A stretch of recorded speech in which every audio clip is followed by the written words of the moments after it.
हमें सिर्फ फिगर्स नहीं देखने, हमें फैक्ट्स भी देखने होंगे। हम फास्टेस्ट ग्रोइंग इकोनॉमी है, लेकिन हमारे यहाँ 80 करोड़ से अधिक लोग अभी भी गरीबी की रेखा से नीचे हैं। पिछले सप्ताह भारत सरकार ने इनिशिएटिव लेते हुए 80 करोड़ लोगों को मुफ्त राशन देने की सुविधा अगले 5 वर्ष के लिए बढ़ाई। बहुत बढ़िया किया, लेकिन इसका दूसरा पहलू देखें कि ये जाहिर करता है कि अभी मुफ्त राशन देना पड़ रहा है। हम ग्रोथ को जीडीपी से एक्सप्लेन करते हैं, जीडीपी का, लेकिन एक आम आदमी का क्या मतलब जाता है, क्योंकि इसी से उसका घर चलता है और इन सब की कीमतें लगातार बढ़ती जा रही हैं। हमने G20 का बहुत सफल आयोजन किया, ये गर्व की बात है, लेकिन जब हम दूसरी तरफ देखें, ग्लोबल हंगर इंडेक्स में भारत सरकार का मिशन है कि आखिर कहा जाता है कि मानव शरीर 5 तत्वों से बना है, उसमें एक अर्थव्यवस्था है जो भी मेरे हिसाब से 5 बुनियादी तत्वों से बनी है। सबसे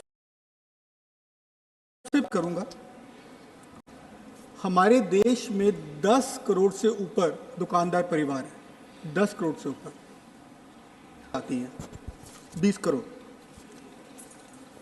दूसरी तरफ यहाँ हम जाएं, चांदनी चौक एशिया की सबसे बड़ी इलेक्ट्रॉनिक मार्केट है और वहाँ पर 90% वस्तुएं चाइना की बनी हुई बिकी हैं। मुझे समझ नहीं आता कि मेक इन इंडिया में हम अभी तक क्यों पीछे हैं।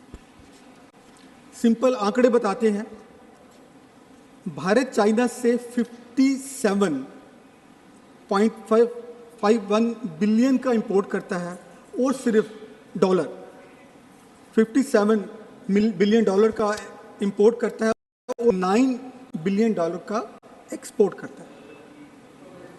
तो मुझे समझ नहीं आता ये हमारी कैसी आत्मनिर्भरता है। मल्टीनेशनल अमेज़न और ने भारत में आके हमारे दुकानदार भाई कमीशन हमें अमेज़न को देना जाता है, जो कि विदेशी कंपनियों के विदेशों में जाता है। हमारा दूसरा तत्व स्कीम कर रही है और काफ़ी कुछ कर रही है, बट दूसरी तरफ अभी कल ही होम मिनिस्ट्री ने नेशनल क्राइम, वो ऐसा क्यों हो रहा है, वो ऐसे क्यों मजबूर हो रहे हैं, आउटस्टैंडिंग लोन्स, इन सब बातों की चिंता का विषय है। हमारा तीसरा तत्व हमारे यूथ है, डेमोग्राफिक डिविडेंड। लग रहा है कहीं हमें डेमोग्राफिक डिसास्टर ना बन जाए, उनके लिए हम बेरोजगारी की सीमा बढ़ गई है, परसेंटेज बढ़ गई है, 8% हो गई है और हमारे युवाओं को गलत तरीके से इम्पैक्ट कर रही है। और साथ साथ इसके हमारे इंटेलिजेंट लोग बाहर विदेशों में जा रहे हैं। अब मैं चौथे तत्व पर आऊँगा, मजदूर वर्ग। देश की अर्थव्यवस्था का मूल है, क्योंकि कोई भी प्रोडक्शन, कंस्ट्रक्शन का काम हमारे मजदूर भाई ही करते हैं। 2019 में मनरेगा के लिए एक रिपोर्ट प्रस्तुत हुई जिसमें बताया गया कि 71% मजदूरों को कोई रिटर्न जॉब कॉन्ट्रैक्ट नहीं दिया गया। 54% मजदूर भाइयों को पेड लीव नहीं मिलती और ग्रामीण क्षेत्रों में 77% और शहरों में 80% प्रतिदिन 8 घंटे से ज़्यादा काम करते हैं। और हमारा 5वां तत्व आएगा एमएसएमई या हमारे छोटे उद्योग, कॉटेज इंडस्ट्री। भारत सरकार जॉब क्रिएशन की बात करती है, लेकिन हमारे कितने उद्योग बंद हुए? 19,000 से ऊपर एमएसएमई मार्च 2023 के बीच में बंद हुए हैं, जिससे तकरीबन 1.5 लाख लोग बेरोजगार हुए हैं। इन सब चीज़ों को मैं चाहूँगा मंत्री महोदय ध्यान दें, और कुछ मैं सजेशन देना चाहूँगा कि हमारा देश एक महादेश है, हमें क्षमता है, पोटेंशियल है कि हम सुपर पावर बन सकें। तो इसके लिए मैं उम्मीद करूँगा कि सबसे पहले हमारे किसान भाइयों के लिए हम थोड़ा सा ध्यान दें। कृषि को सोशल सर्विस ना बनाएं, उसको एक एंटरप्रेन्योरशिप के तौर पे उसको हम आत्मनिर्भरता भी किसानों में पैदा करें। और सबसे महत्वपूर्ण मुद्दा इसमें आएगा किसान भाइयों को के लिए एमएसपी गारंटी के लिए सरकार कानून बनाए और उनको प्रॉफिटेबल बनाए और उनको सस्टेनेबल बनाए। दूसरी हमारी शिक्षा व्यवस्था की हम बात कर रहे हैं। एक ज़माने में हम सुपर पावर कहते थे, हमने तक्षशिला नालंदा विश्वविद्यालय पूरी दुनिया को दिए, जबकि दुनिया में विश्वविद्यालय हुआ ही नहीं करते थे। लेकिन अब हमारा सिर्फ एजुकेशन पर खर्चा 2.8% है। तो मैं सरकार से निवेदन करूंगा कि इसको बढ़ाकर 5% किया जाए जीडीपी का। बाकी हमारे यहाँ इनइक्वालिटी है, उसमें यदि मैं चाहूँगा सरकार ऐसे उसको डिवाइड कर और गरीबों में, सो दैट जो सभी वर्ग को पूरा जो देश की तरक्की का पूरा मिल सके। और अगली बात मैं चाहूँगा अपने दुकानदार भाइयों के लिए कि सरकार उनके लिए कानून लाए जिसमें सोशल सिक्योरिटी, वर्किंग कैपिटल और अन्य तरीके से हम उनकी सहायता दे सकें। मैं उम्मीद करूँगा कि मंत्री जी इस पर पूरा ध्यान देंगे। और मैं अपनी बात एक दो पंक्तियों से ख़त्म करना चाहूँगा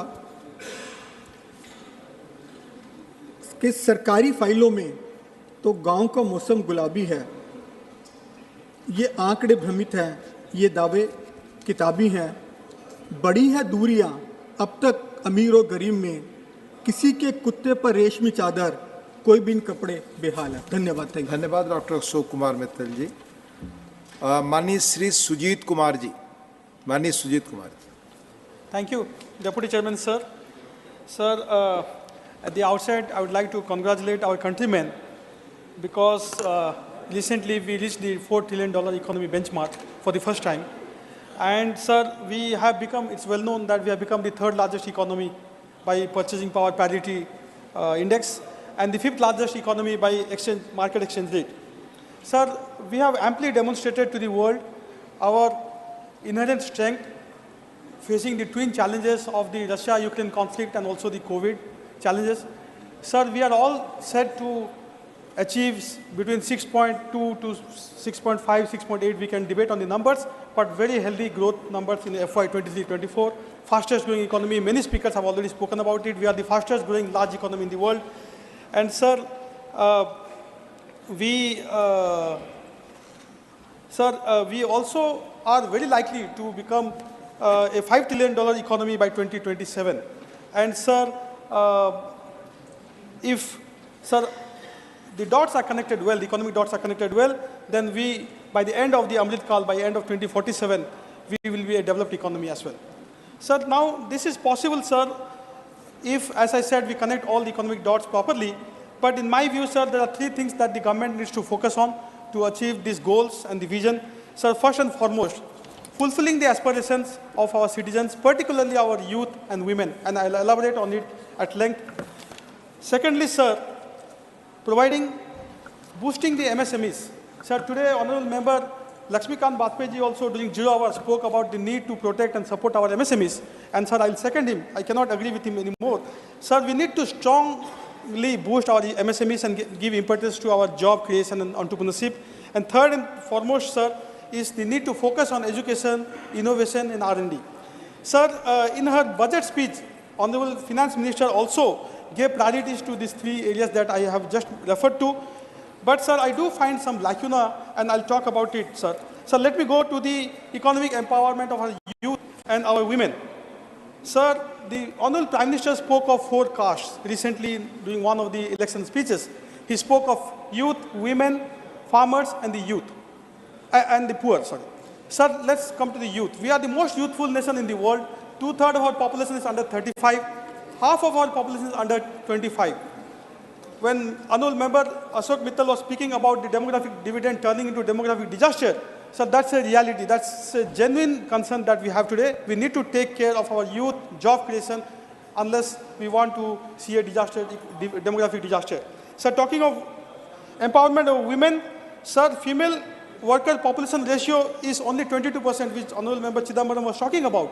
Sir, I would like to refer to a model of women empowerment from my state of Odisha, sir, where 70 lakh women have been economically empowered over the years, and the self-help groups that they were part of are now becoming SMEs, small and medium enterprises. So this is a verifiable model of economic empowerment for women, which I think can really help us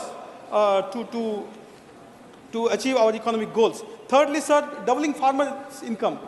Sir, the government had spoken about doubling farmers' income by 2022. It has not happened. Sir, in Odisha, we have already doubled farmers' income a couple of years ago. In fact, we have received the Krishi Karman Award many times by Government of India, which showcases the importance and impetus that we have given to farmers. And sir, talking of inclusive growth, sir, there was a wide gap between the per capita income, national per capita income, and the state's per capita income in the year 2020-21. Today, sir, that has been drastically gapped. The gap has been drastically bridged, and today, sir, we are almost at par with the national per capita income. And sir, I'll give you statistics. Sir, the development expenditure of Odisha has increased more than 20 times over the last 20 years. Sir, more than 20 times over 2 decades. This is a huge humongous spend on development expenditure, which is shown in all our indicators and parameters. Sir, I'll come to the focus on education, innovation, R&D. Sir, way back in the 60s, Kothari Commission had recommended that we spend 6% of our GDP on education. We are nowhere close, sir, today. Sir, I will compliment the government of the day, and particularly Honorable Education Minister, that in this year's budget, the budget estimate of education is 1,13,000 crore roughly, which is 13% increase over the revised estimate of 22-23. Definitely, sir, this is the highest increase in outlay in expenditure over the RE of the previous year. But, sir, it's still not enough. It's only 2.8% of the budget, of our union budget. In contrast, sir, in Odisha, 30,000 crore has been earmarked for education in this year's budget. 3% of the total budget outlay of the state. 12.3% of the total budget outlay of the state is for education, sir. Sir, I think inspiration can be drawn by union government from Odisha on this. Sir, I'm extremely passionate about education, but I was sorry and sad to note that in her budget speech, the Honorable Finance Minister spoke about 7 priorities, what she called Saptarishis. But education was not one of the priorities or Saptarishis. And we all know, sir, the foundation of any nation is education. No nation can progress economically, socially, or otherwise without focusing on education. So this is why I urge again the government to focus on education. Sir, I'll come to PM Poshan. Sir, Honorable Member Chidambaram ji spoke about, sir, child malnutrition. He gave some numbers: 16% undernourished, 35% stunted. These are numbers. Sir, again, I'm sad to note that the budget estimate for 23-24 for PM Poshan is 9% less than the RE, the revised estimate of 22-23. Sir, this will definitely reflect in poor learning outcomes and education outcomes. Sir, I'll come to, sir, R&D. Sir, Honorable PM has often spoken about India becoming a $1 trillion digital economy, which will be roughly 20% of our economy when we become a $5 trillion economy. But, sir, tell me, sir, which nation can become a digital economy without focusing on R&D? And today we spend only 0.7% of our GDP on R&D. Comparable numbers, sir: Israel 4.9, US 4.5, US 3, South Korea 4.5, China roughly 2. We are only at 0.7. Sir, I compliment the government. I laud them because they brought in the Anusandhan National Research Foundation bill. And Prime Minister has often spoken about Jai Jawan, Jai Kisan, Jai Vigyan, Jai Anusandhan. But, sir, we need to really focus on Anusandhan or research if we want to become a developed economy in the next couple of decades, at least. And, sir, finally, sir, I'll come to the focus on MSMEs. Sir, we are growing, no doubt, but it is not a job-led growth. Sir, I'm afraid that is becoming a job-less growth. Sir, that is because, sir, our focus on MSMEs is not to the extent what it should be. Sir, today MSMEs are crying for capital. They do not have access to capital. Sir, there are statistics, sir, that if the loan amount is less than 1 crore, then the default is roughly 1%. But if the loan amount is more than 100 crore, then the default is over 40%, sir. So who takes loans over 100 crores? It's the large enterprises. But the MSMEs take loan less than 1 crore and their default rate is less than 1%. But still, sir, we have not done justice to our MSMEs by giving them access to capital, by giving them access to technology. So, sir, I'll again urge the government, sir, MSMEs are the job creators of our country. They create wealth for the nation. They contribute 30% to our GDP. Sir, they roughly create 123 million jobs. Sir, that is roughly 12 crore jobs. Still, we are neglecting our MSMEs. Sir, if we have to really focus on the economy, then we need to focus on the MSMEs because, sir, and sir, finally, sir, since you have, sir, since my time is over, sir, I'll just conclude by saying that, sir, India, that is Bharat, is a union of states. So if we have to grow socially and economically, then we need to take the states along. And this is why, sir, my Honorable Chief Minister, Sri Naveen Patnaik, has always believed in the philosophy of cooperative federalism.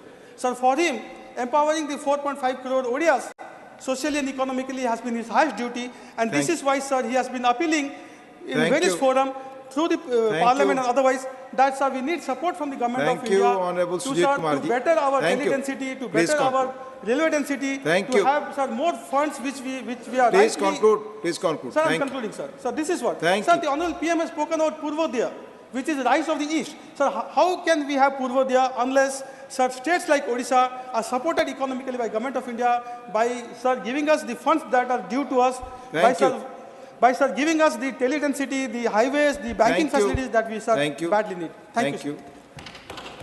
Manni Sri V. Vijay Sai Reddy ji. Deputy Chairman, sir, thank you very much.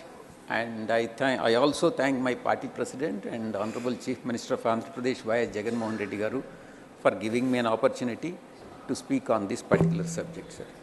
Sir, for the last 10 years, India has been on the brink of massive economic transformation, which the opposition is not in a position to realize. Sir, for the last 10 years, again, we have grown from being 10th highest GDP to 5th highest GDP in the world, which my colleague, Honorable former Finance Minister Chidambaram couldn't realize it. Sir, in the next 5 years, under the leadership of Modi ji, we are poised to become third largest economy in the world, crossing 5 trillion mark. Please. Mani Jairam ji, baith kar baat nahi. Please, you speak to the chair. Sir, Deputy Chairman, sir. India continues to retain its fast-growing economy status even in the face of global economic slowdown. And we have faced the COVID situation. Even during COVID situation, there is no economic stride, and it continues to grow in the economy. Sir, last year, our GDP growth stood at massive 7.2%, which was twice the average of emerging market economies. And our Honorable former Finance Minister extensively spoke about the GDP. And he was all along talking negative about the GDP, and he couldn't realize that there is a growth. And currently, we have surpassed the market expectations and registered a 7.6% growth during second quarter of this current 2023-24. Sir, and coming to the tax collections, which the opposition has to realize the importance. There is a significant growth in the tax collections that has become the norm, and this has fueled the economic growth, sir. Sir, within 10 years, the direct tax collections have increased by 160%, and from 6.4 lakh crore in 2013-14 to 16.6 lakh crore in financial year 2022-23. Sir, this year, this 6 months from April to September, tax collections increased by 18%. Sir, till now, the GST collections, now up to this direct taxes and then indirect taxes, till now, GST collections for this financial year stands at 13.3 lakhs crore, averaging 1.66 lakh crore monthly. This is whopping 12% hike over the last year. The increase in tax collections without substantial tax hikes goes to show that the government efficiency in improving our tax compliance and expanding the tax base. Sir, even there is no applaud from the treasury benches. Opposition, I am very sure they will not applaud. Sir, coming to the digital payments. India continues to dominate the digital payment landscape. Sir, we recorded 89 million digital transactions in 2022, which is more than 4 leading countries combined together. Sir, this accounted almost half of the global real-time payments. And sir, and I also should, up to this, it's all positive points, sir.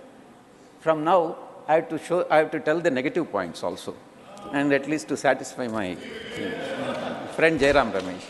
Sir, we must not be complacent with our achievements. And sir, many issues continue to hinder the India's economic growth, sir. Sir, the first I would like to point out among the negatives is depreciating rupee, which is very, very alarming. Sir, rupee was worst performing Asian currency in 2022. Sir, for the first time ever, the value of rupee crossed 80 against the dollar. Currently, it stands at 83.4, which is very, very alarming. Sir, it is successively, the rupee is depreciating year after year from minus 8.5% in 2018 and minus 10% in 2022. Sir, depreciation of rupee has got a significant impact on the overall development of the country, sir. Sir, depreciation of rupee has a direct impact on the manufacturing sector, since India is a net importer of raw materials and fuel. These two are very important import, because we completely depend on the fuel imports, sir. Manufacturing growth has already started showing the signs of stress and has slowed significantly this fiscal year. Sir, as per RBI, every 5% fall in the value of inflation increases by 15%, 15 basis points, that is 0.15%. Sir, foreign investors, this has another effect of depreciating the rupee, sir. Foreign investors have pulled out 18 billion from Indian markets, more than 12 billion sell-off during 2008 global recessions.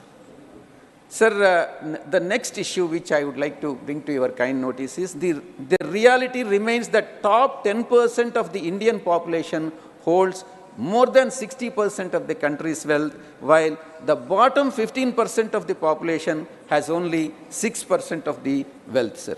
Even though the per capita income has more than doubled, that is 1.97 lakh since 2014, India ranks 142nd among 197 countries in terms of per capita income. The last point, sir, which I would like to bring to your notice is widening widening trade deficit, which is again alarming.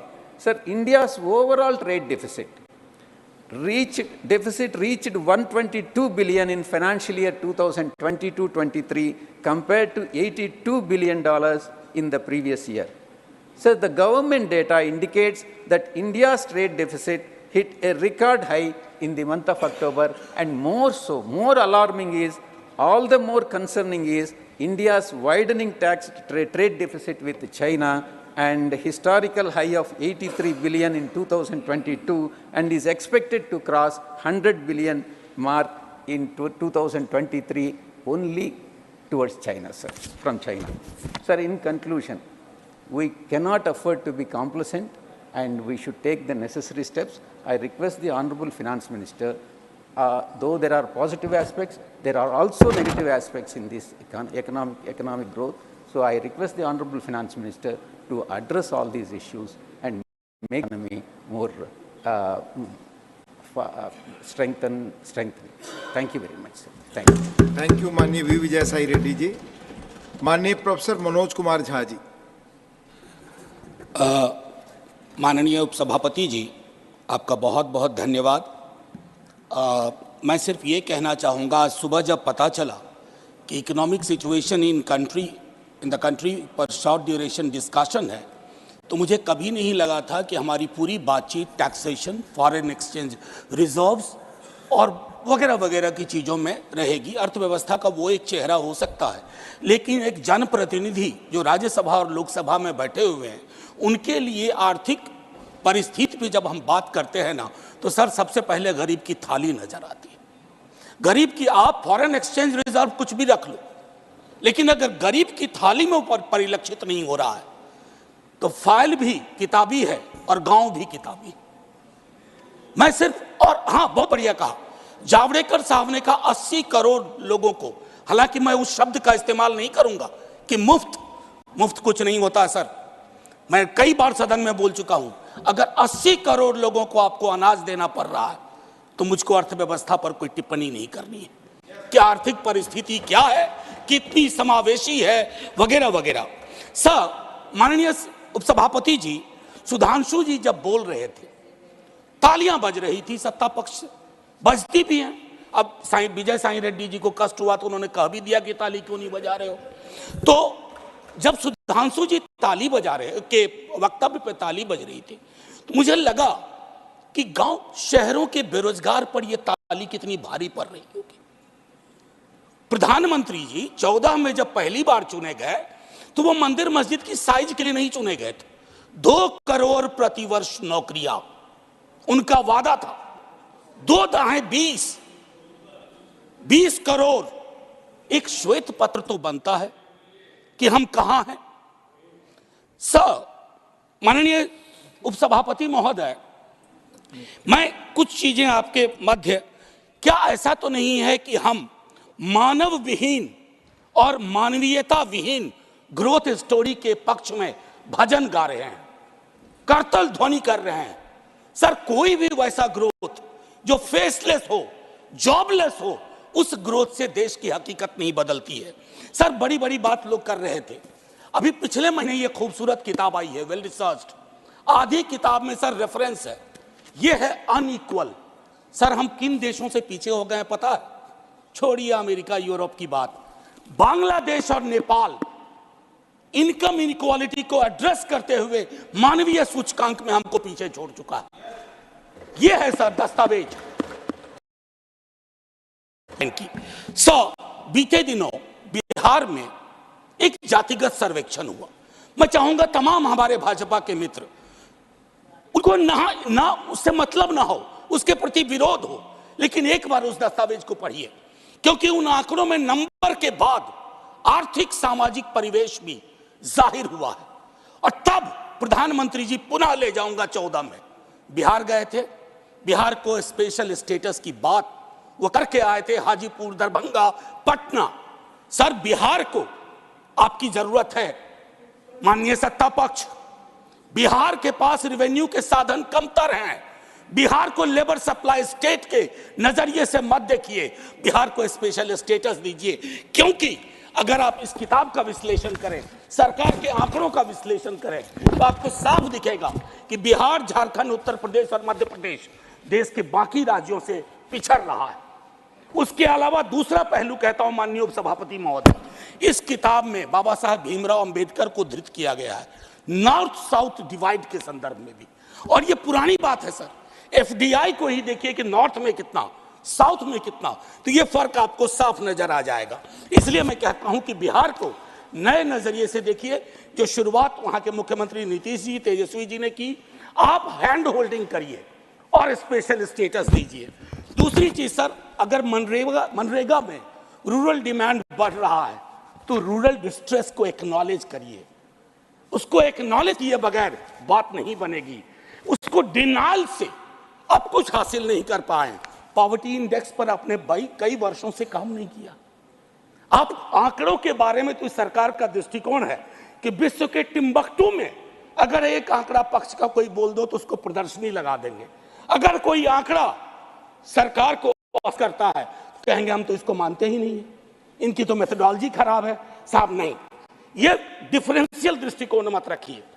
Hunger index पे खुल के कहिए हम meet नहीं कर पाए हैं। ये सत्ता पक्ष और विपक्ष का मामला नहीं है, ये मामला है हमारे कलेक्टिव फेलियर का। हमें एड्रेस करना होगा। आपको असल में लग गया सर, बस 1 मिनट लूंगा माफी के साथ। सर, आपको असल में लगता है कि आप इनकम इनइक्वालिटी की बात ना करें, पॉवर्टी रिडक्शन की बात ना करें, अनएम्प्लॉयमेंट एड्रेसिंग की बात ना करें, चुनाव आप फिर भी जीत जा रहे हैं। मैं मानता हूं आपने वो तिलिस्म विकसित कर लिया है कि समस्याओं को एड्रेस किए बगैर भी चुनाव कैसे जीते जा सकते हैं, लेकिन जिन बोतल से निकला ये जिन देश पर बहुत भारी पड़ने जा रहा है। वेल्थ टैक्स को लेकर के, इनकम इनइक्वालिटी को लेकर मैंने कहा वेल्थ टैक्स 16 में आपने अबॉलिश कर दिया। किसानों के बारे में सर मैं कहता हूं, आप कहते हैं शेयर बाजार उछल रहा है, बड़ी तारीफ होती है सर। शेयर बाजार उछले और एक किसान आत्महत्या कर ले, एक युवा बेरोजगार आत्महत्या कर ले, तो आप किस चीज को कहेंगे सर? और कुछ नहीं कहना चाहता, हाशिए के समूहों में पॉवर्टी की जो परिस्थिति है, आप बिहार का डेटा देखिए। आखिरी सर, एक सुधांशु जी बड़ी अच्छी चीजें बता गए, हमें तो लगा कि हम तो बेकार परेशानी है गरीबी से, भुखमरी से। 30 सेकेंड सर। तो मैं आपके माध्यम से अपने मित्रवर्ग को कहता हूं, जब कश्ती साबितो सालिम थी, साहिल की तमन्ना किसको थी? अब ऐसी शिकस्ता कश्ती पे साहिल की तमन्ना कौन करे? जय हिंद सर। थैंक यू, धन्यवाद प्रोफेसर मनोज कुमार झा जी। माननीय श्री एलामारम करीम जी। Thank you, sir. The real state of our economy concerning around the people will be clearly understood by the latest RBI report, which says the household's financial assets, including bank deposits and cash equity investment, fell down sharply to 5.1% of the GDP in the fiscal year ended in the March 2023. See, on the other hand, the household debt increased 5.8% of the GDP in the financial year 2023, which is the second highest annual increase since independence. Recent RBI data also reveals that bank, financial institution credit to institutions bar business marked a decline, while personal loan portfolio has increased in volume during in the current quarter, which clearly signals further slowing down of the economy along with the rise in the people's indebtedness and resulted distress. Sir, in addition to these technical issues, there are broader concerns about the overall economic direction of the country. Tax concession and incentives are given to the rich corporates, are widening the gap between the two Indias, the rich and the poor. Real income of the top 1%, the cronies of Modi government, rose by 30% from 7.9 lakh crores in 2019 to 10.2 lakh crores in 2022. While the real income of the lowest 25%, who are shouting slogans for you, by the 11% from rupees 3.8 lakh crores to 3.4 lakh crores. Sir, a relentless propaganda continues to boost the Indian economy's resurgence. The recent G20 summit was used to project India is an emerging economic powerhouse in the world. But the truth is that India has the lowest per capita GDP among the G20 countries. That was hidden. Ranks the lowest in terms of human development indices and records the lowest labor force participation rate, Chidambaram Kodia, reflecting the very high level of unemployment. The continued decline in the people's purchasing power is impeding the economic growth as this leading declining levels of domestic demand. This in turn leads to declining levels of investments. This means potentially further declining levels of employment guarantee. New proposals for investment in the economy have rapidly declined. Over the last year, 72.5% in government sector and 79% in private investments. Sir, massive propaganda bliss is launched over the grand success of Make in India. That was the slogan from 2014. Its target for manufacturing sector growth over this decade was 12.14%. The reality is that since 2013-14, this averaged only 5.9% per annum. The tall claim, where it has gone? The share of the manufacturing GDP was targeted to reach 25%. This, however, remained stagnant at around 16.4%. But when 2011, jobs in manufacturing sector declined from 12.6% to 11.6%. I am concluding, sir. Deepening rural distress is reflected in the demand for jobs under MNREGS. Last year, this grew by 15.3%, and compared to 2019-20, this grew by 29.4%. But unluckily, the allocation for MNREGS drastically cut down in the last budget. Fresh evidence that have emerged about the Adani Group manipulation, that is also a part of this economic policy. Manipulation of stock prices of its companies calls for a serious probe. The final Financial Times and Guardian Already have time based is on over. inputs from the organized crime and Elaram corruption. Karim 1 ji, minute. your time is over already. A report project revealed Please how conclude. to close associates of said companies Conclude, please. I and am buy calling. millions of dollars of shares in Adani Thank you. companies. Thank Sir, you. these are the affairs of the Indian economy. The tall claim has no truth. I conclude with Thank this. you. माननीय श्री अनिल प्रसाद हेगड़े जी. Thank you, Deputy Chairman, sir. When we are crossing a river in a boat, if there is a hole in the boat and the water starts trickling in, taking a mug or a tumbler and pouring the water out of the boat is not the solution, sir. Plugging the hole needs to be the solution. Sir, देश में बेरोजगारी, महंगाई, भूखमरी के बारे में आंकड़ा बहुत सारे हैं. Important thing is plugging the hole, sir. I want to give you three examples. Most of my life, I was opposing the Congress policies, being in the Janata Party, Janata Dal Parivar, and later being part of the NDA. But I want to point out to you, sir, in 1985, the then government of Rajiv Gandhi had launched the oilseed technology mission, because of which by 1993-94, we were almost self-sufficient in edible oil. Subsequently, governments started reducing import tariffs, as a result of which cheap edible oil started flooding the Indian market, and India became dependent on import of edible oil, sir. Sir, this has become a pretext for the government to give permission to genetically modified mustard. So giving permission to GM crops is not plugging the hole, sir. Sir, इसी सदन में कल 6 दिसंबर है. 6 दिसंबर 2012 को तत्कालीन leader of the opposition multi brand retail के debate के संदर्भ में उन्होंने कहा था कि पड़ोसी देश से चीप गुड्स भारत आने के बारे में उन्होंने कहा था, और मैन्युफैक्चरिंग सेक्टर रिफॉर्म्स के बारे में भी उन्होंने कहा था. अभी यहाँ पर साथी अशोक मित्तल और कन्नीमोली जी भी चाइना के बारे में जिक्र कर रहे थे.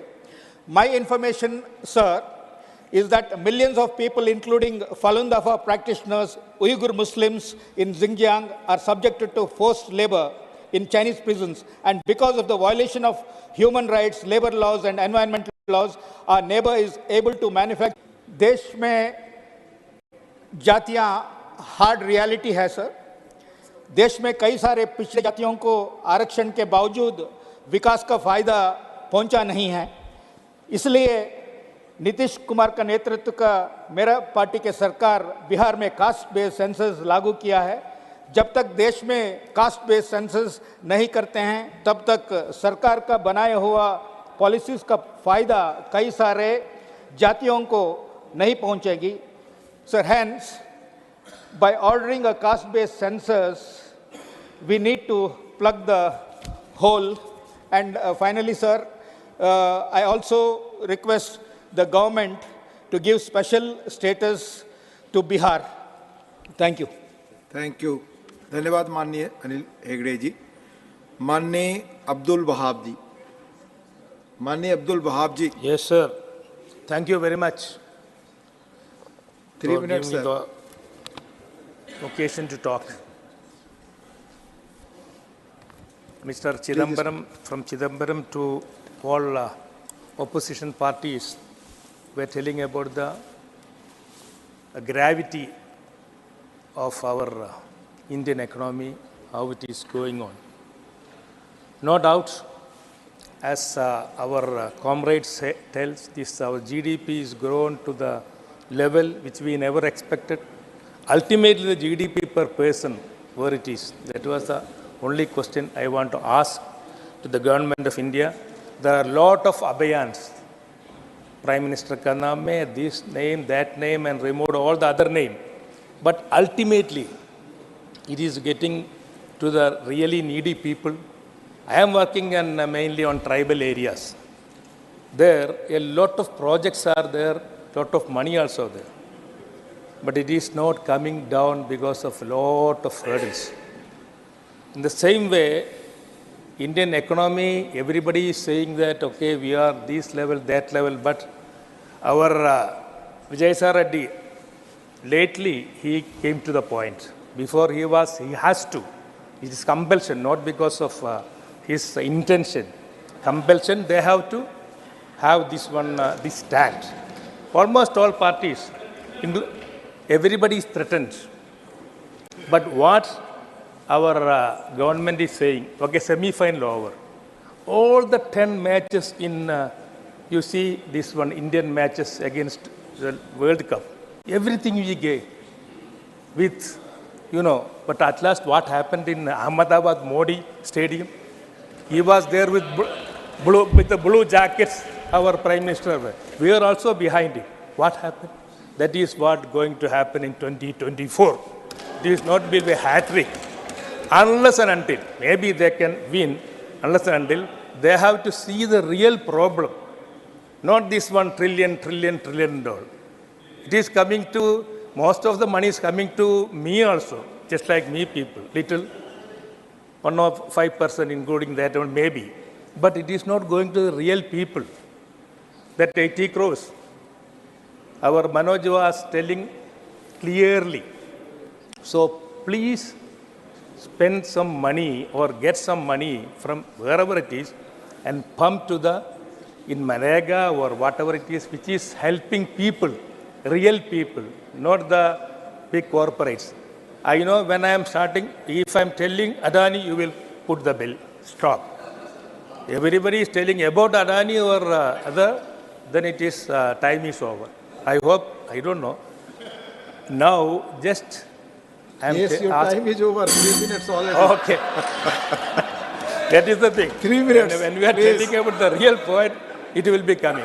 Anyway, everybody, you are giving 1 minute. Give me that 1 minute, just a minute only. Please, Because please. my request Conclude. is, whatever our comrades say, this much crores and all, our Tamil Nadu people asking 5,000 crores only because of flood, that situation. But Kerala government, the dues in different areas is more than 5,000 crores. Release something, some little thing. That is where my request. Thank you very much. Thank you, Abdul Wahab. And for the great performance of Thank you, माननीय economic Shri Sushil Kumar growth in Modi India. Ji. 20 minute समय है आपके पास. माननीय उपसभापति महोदय, देश की आर्थिक स्थिति पर बोलने के लिए मैं पार्टी की ओर से खड़ा हुआ हूं. महोदय, अभी चिदम्बरम साहब भाषण कर रहे थे, वो बार बार कह रहे थे कि growth is not reflected on the ground, is not seen on the ground. मुझे पता नहीं किस ग्राउंड की बात कर रहे हैं वो. अभी 3 राज्यों में चुनाव हुआ तो ग्रोथ अगर वहाँ जमीन पर दिखाई नहीं पड़ता तो फिर जीते कैसे, फिर परिणाम हमारे पक्ष में कैसे आया। तो ग्रोथ देखने के लिए भी चश्मा चाहिए। अगर टीन का चश्मा लगा लेंगे तो कुछ भी दिखाई नहीं पड़ेगा, अगर पार्टी के चश्मे से देखेंगे तो कुछ भी ग्रोथ दिखाई नहीं पड़ेगा। और सती महोदय, ये जो दूसरी तिमाही है 23-24 की दूसरी तिमाही, आरबीआई से लेकर देश के तमाम जो अर्थशास्त्री थे उनका आकलन फेल कर गया। यहाँ तक कि आरबीआई ने भी कहा कि 6.5% ग्रोथ होगा और हुआ कितना, 7.6% ग्रोथ दूसरी तिमाही के अंदर इस देश के अंदर हुआ है। और मैं सदन को बताना चाहूँगा, ये जो 23-24 की दूसरी तिमाही है उसमें यूके का ग्रोथ कितना है, 0.6%, चाइना का ग्रोथ 4.9, अमेरिका का 5.2, रशिया का 5.5 और भारत का ग्रोथ है 7.6। और इसलिए आज भारत दुनिया में सबसे तेज गति से विकसित होने वाला विकास दर वाला देश है। समिति महोदय, महंगाई पर बार बार चर्चा हो रही है। अगर लोग इतने ही दुखी होते, इतने ही नाराज होते, तो फिर मैं मध्य प्रदेश, राजस्थान, छत्तीसगढ़ की बात करना चाहूँगा। और इस देश में कितने प्रदर्शन हुए सभापति महोदय, दुनिया के 50 देशों में लाखों लोग सड़कों पर आ गए पेट्रोल डीजल की महंगाई, खाने पीने की चीज़ों की महंगाई के विरोध में। लेकिन भारत में 10,000 लोग भी कहीं सड़कों पर नहीं आए। क्यों नहीं आए? महंगाई है। मैं ये नहीं कह रहा हूँ कि इन कारकों की महंगाई नहीं है, लेकिन लोगों को मालूम है कि महंगाई का कारण नरेंद्र मोदी नहीं है, भारतीय जनता पार्टी नहीं है, केंद्र की सरकार नहीं है, कोविड कारण है, रूस यूक्रेन युद्ध कारण है और दुनिया के तमाम देश महंगाई का मुकाबला कर रहे हैं। और सती महोदय, 4 चीज़ों के अंदर सबसे ज़्यादा महंगाई का असर दिखाई पड़ता है। पहला पेट्रोलियम पदार्थ, दूसरा एडिबल ऑयल खाद्य तेल, तीसरा फर्टिलाइज़र और चौथा दाल। सती महोदय, इन चारों में से कोई भी चीज़ हम भारत में पैदा नहीं करते हैं पूरे तौर पर। पेट्रोलियम पदार्थ 85% इंपोर्ट करते हैं। अगर अंतर्राष्ट्रीय बाजार में पेट्रोलियम पदार्थों की कीमत बढ़ेगी तो भारत में बढ़ने से हम कैसे रोक पाएंगे? एडिबल ऑयल, दुनिया के बाकी देश से ये खाद्य तेल नहीं खाते, केवल भारत के लोग खाते हैं। और 60% एडिबल ऑयल हम इंपोर्ट करते हैं। फर्टिलाइज़र, 60% फर्टिलाइज़र का रॉ मटेरियल हम इंपोर्ट करते हैं। दाल, अमेरिका के लोग दाल नहीं खाते हैं, फ्रांस और जर्मनी के लोग दाल नहीं खाते, दाल खाता है भारत और पैदा करता है म्यांमार। और दाल भी हमको और आयात करना पड़ता है।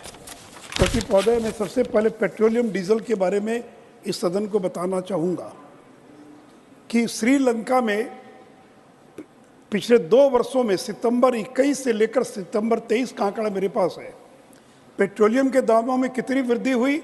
61%। पाकिस्तान में कितनी वृद्धि हुई? 60.68%। छोड़ दीजिए पाकिस्तान बांग्लादेश की बात, अमेरिका में कितनी वृद्धि हुई पेट्रोल के दामों में? 46.31%। जर्मनी में 19.41, फ्रांस में 26.47, स्पेन में 24.92, इटली में 24.27। इंग्लैंड के अंदर पेट्रोल के दामों में 2 साल में 15% की वृद्धि हुई। और सदन को शायद ज्ञात नहीं होगा कि भारत में पिछले 2 वर्षों के अंदर पेट्रोल के दामों में बढ़ोतरी नहीं हुई, बल्कि 4.56% की घटोतरी हुई है, यानी निगेटिव ग्रोथ हुआ है। यानी जहां सितंबर में 101 रुपया 34 पैसा पेट्रोल का दाम था, वहाँ 2023 में घटकर 96.72 हो गया। और सती महोदय, उसी प्रकार डीजल, श्रीलंका में 115% और की वृद्धि हुई है डीजल के दामों में, पाकिस्तान में 67, फिर America 48.68, Germany 31.46, Spain, Italy, UK में उस आंकड़ों में नहीं जाऊंगा, और भारत में डीजल के दाम में 2 वर्षों में कितनी वृद्धि हुई? केवल 0.96%, यानी केवल 1% की वृद्धि हुई। और आप कहते हैं कि पेट्रोलियम पदार्थों का दाम बढ़ गया। और ये आंकड़े आप चाहे तो इन आंकड़ों को वेरीफाई कर लें। और सती महोदय, भारत सरकार ने 2 बार पेट्रोल और डीजल पर एक्साइज ड्यूटी को कम करने का काम किया और कुल मिलाकर 2 बार में 13 रुपया पेट्रोल पर और 16 रुपया डीजल पर एक्साइज ड्यूटी में कटौती की है। और पिछले 2 वर्षों में पेट्रोल और डीजल के दामों में कोई वृद्धि नहीं हुई। कोई बता दे कि पेट्रोल और डीजल के दाम में भारत के अंदर कोई वृद्धि हुई है क्या? और सती महोदय, यहाँ भी राजनीति हो रही है। बीजेपी शासित राज्यों ने पेट्रोल और डीजल पर एक्साइज ड्यूटी या वैट को घटाने का काम किया, लेकिन जो विपक्ष के राज्य थे उन्होंने घटाने के बजाय बढ़ाने का काम किया। और उसका भी मैं आंकड़ा देना चाहूँगा सती महोदय। अभी राजस्थान का चुनाव हुआ है। गांधीनगर में पेट्रोल 96 रुपया 63 पैसा और जयपुर में पेट्रोल 108 रुपया 45 पैसा, यानी 12% ज़्यादा है गांधीनगर से जयपुर में पेट्रोल का दाम। गुवाहाटी में 98 रुपया गुवाहाटी में, और डायरेक्ट साहब के कोलकाता में पेट्रोल 106 रुपया 42 पैसा।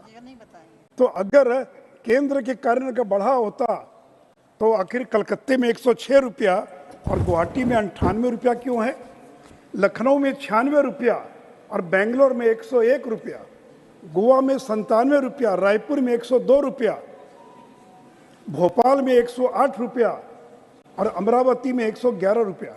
मोदी महोदय, कांग्रेस शासित राज्यों ने पेट्रोल और डीजल के दामों में कोई कटौती नहीं की और बीजेपी शासित राज्यों ने उसके दाम में कटौती की। और जब बात आती है एलपीजी की, तो सदन को ये मालूम है कि आदरणीय प्रधानमंत्री जी ने एलपीजी के दामों में और जो उज्ज्वला योजना के तहत जो सिलेंडर मिलता था उसमें कुल मिलाकर 300 रुपये की राहत दी है और सामान्य कंज्यूमर को 200 रुपये की राहत दी है। इससे पेट्रोलियम कंपनियों को 28,000 करोड़ का नुकसान हुआ, 28,000 करोड़ का, और भारत सरकार ने 22,000 करोड़ रुपया उनको पिछले साल देकर उसकी क्षतिपूर्ति करने का काम किया है। सती महोदय, ये नरेंद्र मोदी की सरकार है। पेट्रोल में ब्लेंडिंग, ये जो इथेनॉल की ब्लेंडिंग हो रही है, ये जब 14 में नरेंद्र मोदी जी आए, इस समय 1.53% पेट्रोल में ब्लेंडिंग होती थी। आज कितनी ब्लेंडिंग हो रही है? 12%। और इससे देश को कितना फायदा हुआ? विदेशी मुद्रा 73,000 करोड़, डायरेक्ट साहब 70,000, the country has saved 73,000 crore as a foreign exchange saving. Carbon dioxide emission 402 lakh metric ton emission कम हुआ। Amount paid to the distilleries 1,26,000 crore और फार्मर्स को कितना मिला? 76,000 करोड़ रुपया और किसानों को मिला है। सती महोदय, ये है नरेंद्र मोदी की सरकार। और सती महोदय, आप कहते हैं कि आप बार बार कहते हैं कि उसी प्रकार फर्टिलाइजर, सती महोदय, फर्टिलाइजर भारत सरकार ने अगले 3 साल के लिए 3,70,000 करोड़ की सब्सिडी का अपने बजट में और प्रोविज़न किया, 3,70,000 करोड़। और मैं सदन को बताना चाहूँगा कि जो फर्टिलाइज़र का जो रॉ मटेरियल है और फर्टिलाइज़र, ये बाहर से आता है। भारत के अंदर केवल 40% तैयार होता है, बाकी बाहर से आता है। और मैं सदन को बताना चाहूँगा कि यूरिया के दाम, अंतर्राष्ट्रीय बाजार में यूरिया का दाम है 2,450, 2,450, और किसानों को कितने में मिलता है? 266 रुपये में किसानों को मिलता है। तो government of India is providing a subsidy of 2,183 पर bag to the farmers in this country. DAP में सब्सिडी कितनी मिल रही है? 2,501 रुपया। एनपीके में सब्सिडी कितनी? 1,918। और आपने सारे कारखाने बंद कर दिया। गोरखपुर का खाद का कारखाना नरेंद्र मोदी जी ने चालू किया, बरौनी का खाद का कारखाना हमारी सरकार ने चालू किया। और सती महोदय अभी कह रहे थे कि करोड़पति बन गए, ये बात ठीक है कि हमारे करोड़पति बनना कोई गुनाह नहीं है, चोरी करके कोई करोड़पति ना बने। और ठीक कहा डायरेक्ट साहब, in 1617 there were only 68,263 crorepati in this country. Now the figure has gone to 1,69,000. तो जो टैक्स पेयर है, जो 1 करोड़ से ज़्यादा जिनकी अर्निंग है, जो टैक्स देते हैं, उनकी संख्या 68,000 से बढ़कर 1,69,000 हो गई। ये तो खुशी होना चाहिए कि आप दुखी है कि करोड़पति क्यों हो गए, तो सब लोग कंगाल बना दीजिए, सब लोग कंगाल हो जाएं। लेकिन दूसरी ओर मैं ये भी सदन को बताना चाहूँगा, ये नरेंद्र मोदी जिनके कारण 13 करोड़ 50 लाख लोग गरीबी की जंजीर से मुक्त हो गए। पिछले उनके पहले कार्यकाल में, दीदी थोड़ा 1 मिनट, उनके पहले कार्यकाल में 13.5 करोड़ लोग गरीबी की जंजीर से मुक्त हो गए और मिडिल क्लास में शामिल हो गए। सती महोदय 15-16 में इस देश में 24.85% गरीब थे और 19 और 21 में घटकर कितना हो गया 15%।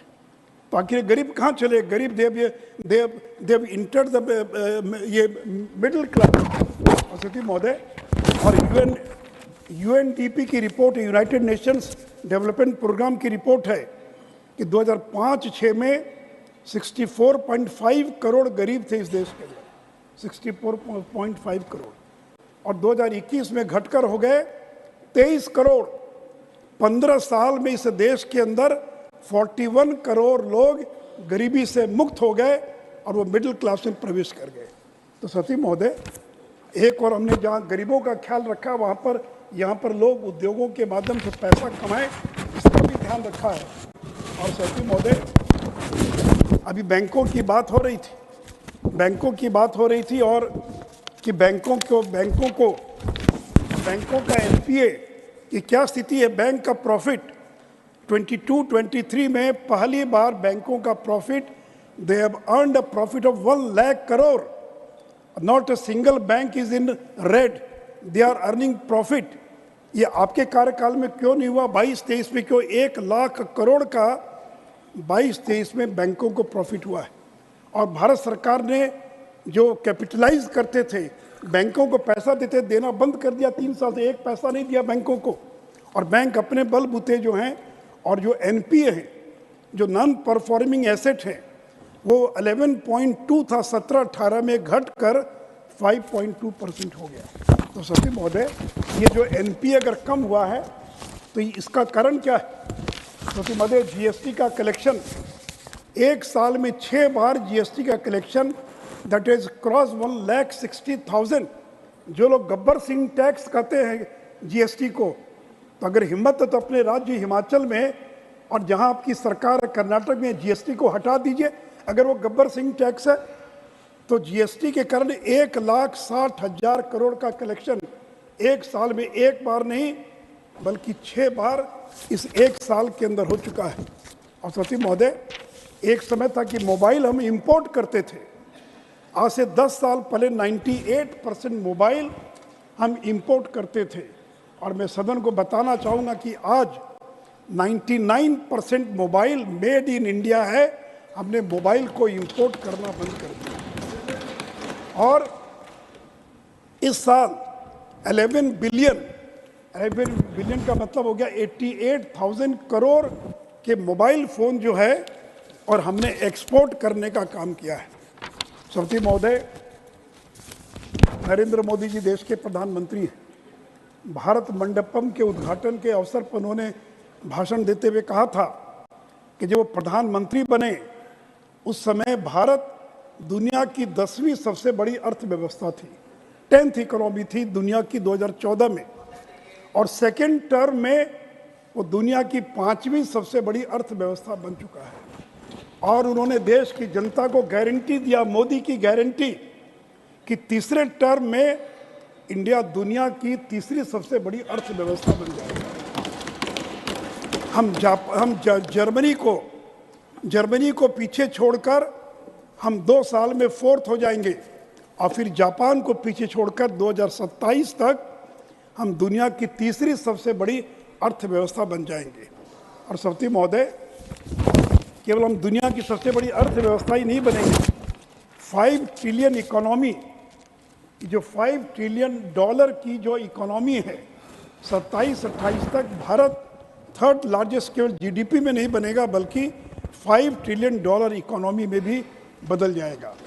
हमारा सपना है, प्रधानमंत्री जी चाहते हैं कि 2047 तक भारत एक विकसित देश बन सके, एक एडवांस इकोनॉमी बन सके, और उसी दिशा के अंदर भारत की सरकार काम कर रही है। और इसलिए सभापति महोदय, हम लोगों ने महंगाई को नियंत्रित करके दिखलाया है। अभी जो आंकड़े आए अक्टूबर के, वो 4.87, आरबीआई का 4 +2 का जो रेंज है, अक्टूबर 2023 में वो आंकड़ा 4.87 का है। तो हमने महंगाई को नियंत्रित करके दिखलाया है। और जहाँ तक खाद्य तेल की बात है, खाद्य तेल पिछले 1 साल में उसके दाम में 18% की गिरावट है, मस्टर्ड ऑयल में, वनस्पति में 12% की गिरावट है, सोया में 20%, पाम ऑयल में 15%। यद्यपि ये खाद्य तेल भारत में पैदा नहीं होता है, फिर भी हम लोगों ने और उसके अंदर भी उसको भी और नियंत्रित करके दिखलाया है। और साथ ही महोदय, उसी प्रकार जो गरीबों के लिए जो 81 करोड़ गरीबों को मुफ्त में अनाज दिया जा रहा है, और अब तो सरकार ने ऐलान किया है कि अगले 5 साल तक 81 करोड़ लोगों को 5 साल तक, दिसंबर 2028 तक और अनाज मिलेगा। अंत में आप घंटी न बजा दें, मैं एक बात और कह दूं। इस बीच के अंदर हमारे मित्र कह रहे थे कि नरेंद्र मोदी जी ने बिहार के अंदर सभा में कहा कि विशेष राज्य का दर्जा देंगे। मैं चुनौती देता हूं, कभी भी किसी भाषण में नरेंद्र मोदी जी ने बिहार को विशेष राज्य का दर्जा देने का कभी ऐलान नहीं किया था, नंबर 1। नंबर 2, कि जब केंद्र में यूपीए की सरकार थी, उसी समय रघुराम राजन कमेटी का गठन करवाया था नीतीश कुमार जी ने चिदम्बरम साहब से मिलकर, और रघुराम राजन कमेटी ने रिपोर्ट दिया कि अब देश के किसी भी राज्य को विशेष राज्य का दर्जा नहीं दिया जा सकता है। इतना ही नहीं तो 14th फाइनेंस कमीशन, क्योंकि 5th फाइनेंस कमीशन ने 69 के अंदर पहली बार स्पेशल कैटेगरी स्टेटस का कंसेप्ट दिया था, लेकिन 14th फाइनेंस कमीशन ने 2015 में विशेष राज्य के दर्जे की अवधारणा को ही खत्म कर दिया। इसलिए 14th और 15th फाइनेंस कमीशन में कहीं भी स्पेशल कैटेगरी शब्द आया ही नहीं है। तो महोदय, जब 14th फाइनेंस कमीशन ने, रघुराम राजन कमेटी ने, इंटर मिनिस्ट्रियल ग्रुप ने खत्म कर दिया, और जब लालू जी देश में रेल मंत्री थे, बड़े ताकतवर मंत्री थे, रात को 12 बजे राष्ट्रपति को उठाकर बिहार की विधानसभा को भंग करवा दिया। उस समय उन्होंने बिहार को विशेष राज्य का दर्जा क्यों नहीं दिलवाया? जब नीतीश जी रेल मंत्री थे, उस समय बिहार को विशेष राज्य का दर्जा क्यों नहीं दिलवाया? और नरेंद्र मोदी ने तो विशेष राज्य के दर्जे से बिहार को जितना मिलता उसे ज़्यादा दे दिया। जो पैकेज दिया, पीएम पैकेज, 1,40,000 करोड़ का पैकेज दिया बिहार को। पीएम पैकेज केवल भारत में अकेला राज्य बिहार है जिसको केंद्र की सरकार के द्वारा पैकेज दिया गया। लेकिन जब चुनाव नजदीक आता है तो विशेष राज्य का दर्जा, विशेष राज्य का दर्जा। आंध्र का तो घोषणा थी, सोनिया जी का, कि घोषणा थी सदन के अंदर कि आंध्र को विशेष राज्य का दर्जा देंगे, कहाँ मिला? अब देश के किसी भी राज्य को स्पेशल कैटेगरी का स्टेटस नहीं मिल सकता है। हाँ, राज्य को मदद मिलेगी, केंद्र मदद करेगा, लेकिन इसको पॉलिटिकल मुद्दा न बनाए तो मुझे लगता है कि और ज़्यादा बेहतर होगा। इसलिए सती महोदय, नरेंद्र मोदी जी पर लोगों को भरोसा है कि यही व्यक्ति जो महंगाई नियंत्रित कर सकता है, यही व्यक्ति है जो देश का विकास कर सकता है। और इसीलिए आज 12 राज्यों में भारतीय जनता पार्टी के मुख्यमंत्री हैं और 4 राज्यों के अंदर सहयोगी दल के साथ मिलकर सरकार चल रही है। देश के 51% क्षेत्रफल पर भारतीय जनता पार्टी की सरकारें चल रही है। और इसलिए सती महोदय, अर्थव्यवस्था को हमने बेहतर बनाकर दिखलाया है। हमें गर्व है नरेंद्र मोदी पर कि विपरीत परिस्थितियों में भी भारत को जिस संकट से उबार कर और उन्होंने यहाँ तक पहुँचाया है, मुझे पूरा विश्वास है कि 5 महीने के बाद जब लोकसभा के चुनाव होंगे, ये ग्रोथ, ये सड़क पर, ये नीचे दिखाई, जमीन पर दिखाई पड़ेगा और लोग विकास के नाम पर वोट देंगे, सांप्रदायिक और जातीय गणना के नाम पर वोट नहीं देंगे। जातीय गणना का मुद्दा तो बहुत उछला था मध्य प्रदेश, राजस्थान और छत्तीसगढ़ में। कहाँ लोगों ने वोट दिया, कहाँ वो मुद्दा बना? तीन शब्दों के साथ मुझे पूरा विश्वास है कि नरेंद्र मोदी के नेतृत्व में हम भारत को एक विकसित राष्ट्र बनाएंगे और भारत को आगे ले जाएंगे। धन्यवाद। श्री राजीव शुक्ला, 8 मिनट्स।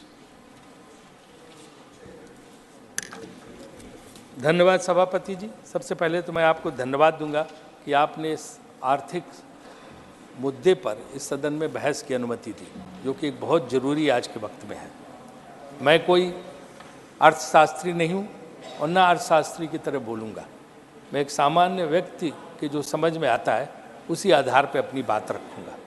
मेरा अपना मानना है कि विदेश नीति और आर्थिक नीति, इन दोनों पर कोई भी सरकार आए, किसी भी पार्टी को समानता रहती है और रहनी चाहिए। यही अभी तक की परंपरा रही है।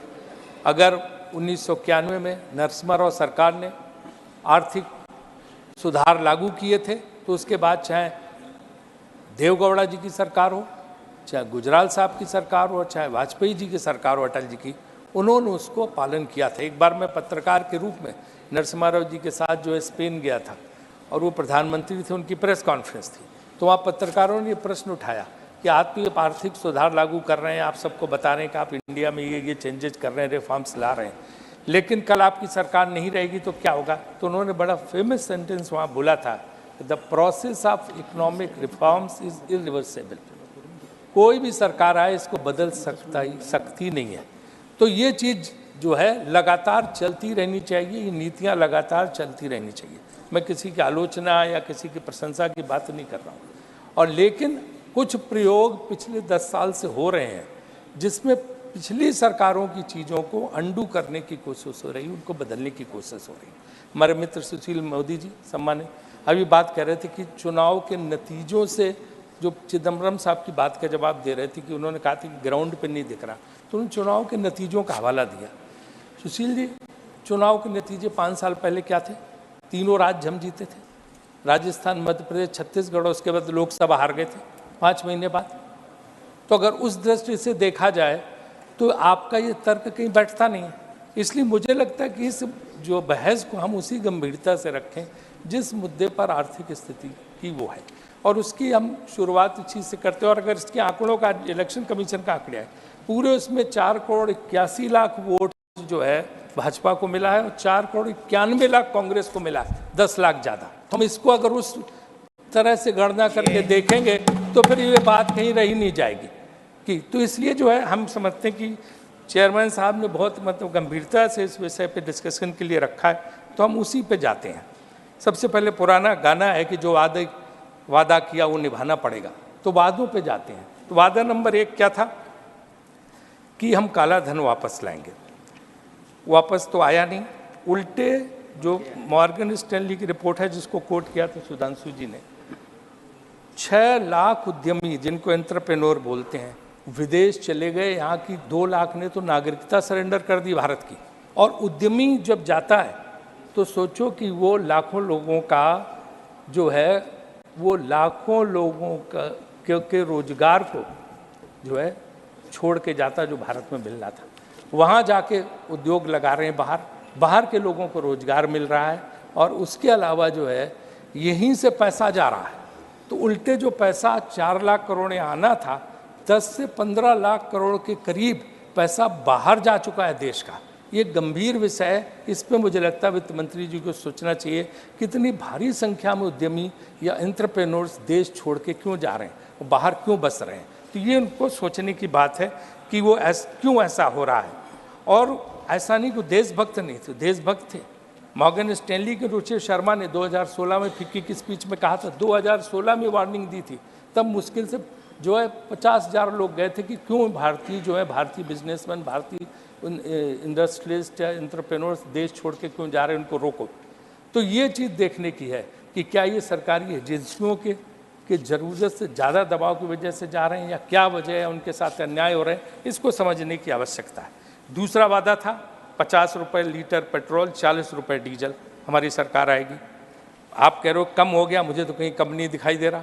अब आप गणना बता रहे हो कि इस राज्य में 96 का, वहाँ 106 का, 50 और 40 रुपए का तो नहीं है जो पहले था कि 50 और 40 रुपए में बिकेगा डीजल पेट्रोल। वो वादा तो पूरी तरह गलत साबित हुआ। और ये तब मैं तो योजना मंत्री था, जो है ब्रेंट क्रूड की रिपोर्ट रोज आती थी।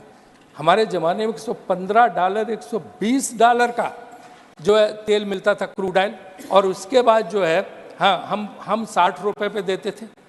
लेकिन यहाँ पे तो बहुत सस्ता, यहाँ तक कि एक वक्त $22 पे पहुँच गया था इस सरकार में, और अभी भी 40, 50, 60 के अल्ले पल्ले रहता है, 80 के अल्ले पल्ले रहता है, पहले से बहुत कम है। फिर भी ये दाम क्यों बढ़ रहे हैं?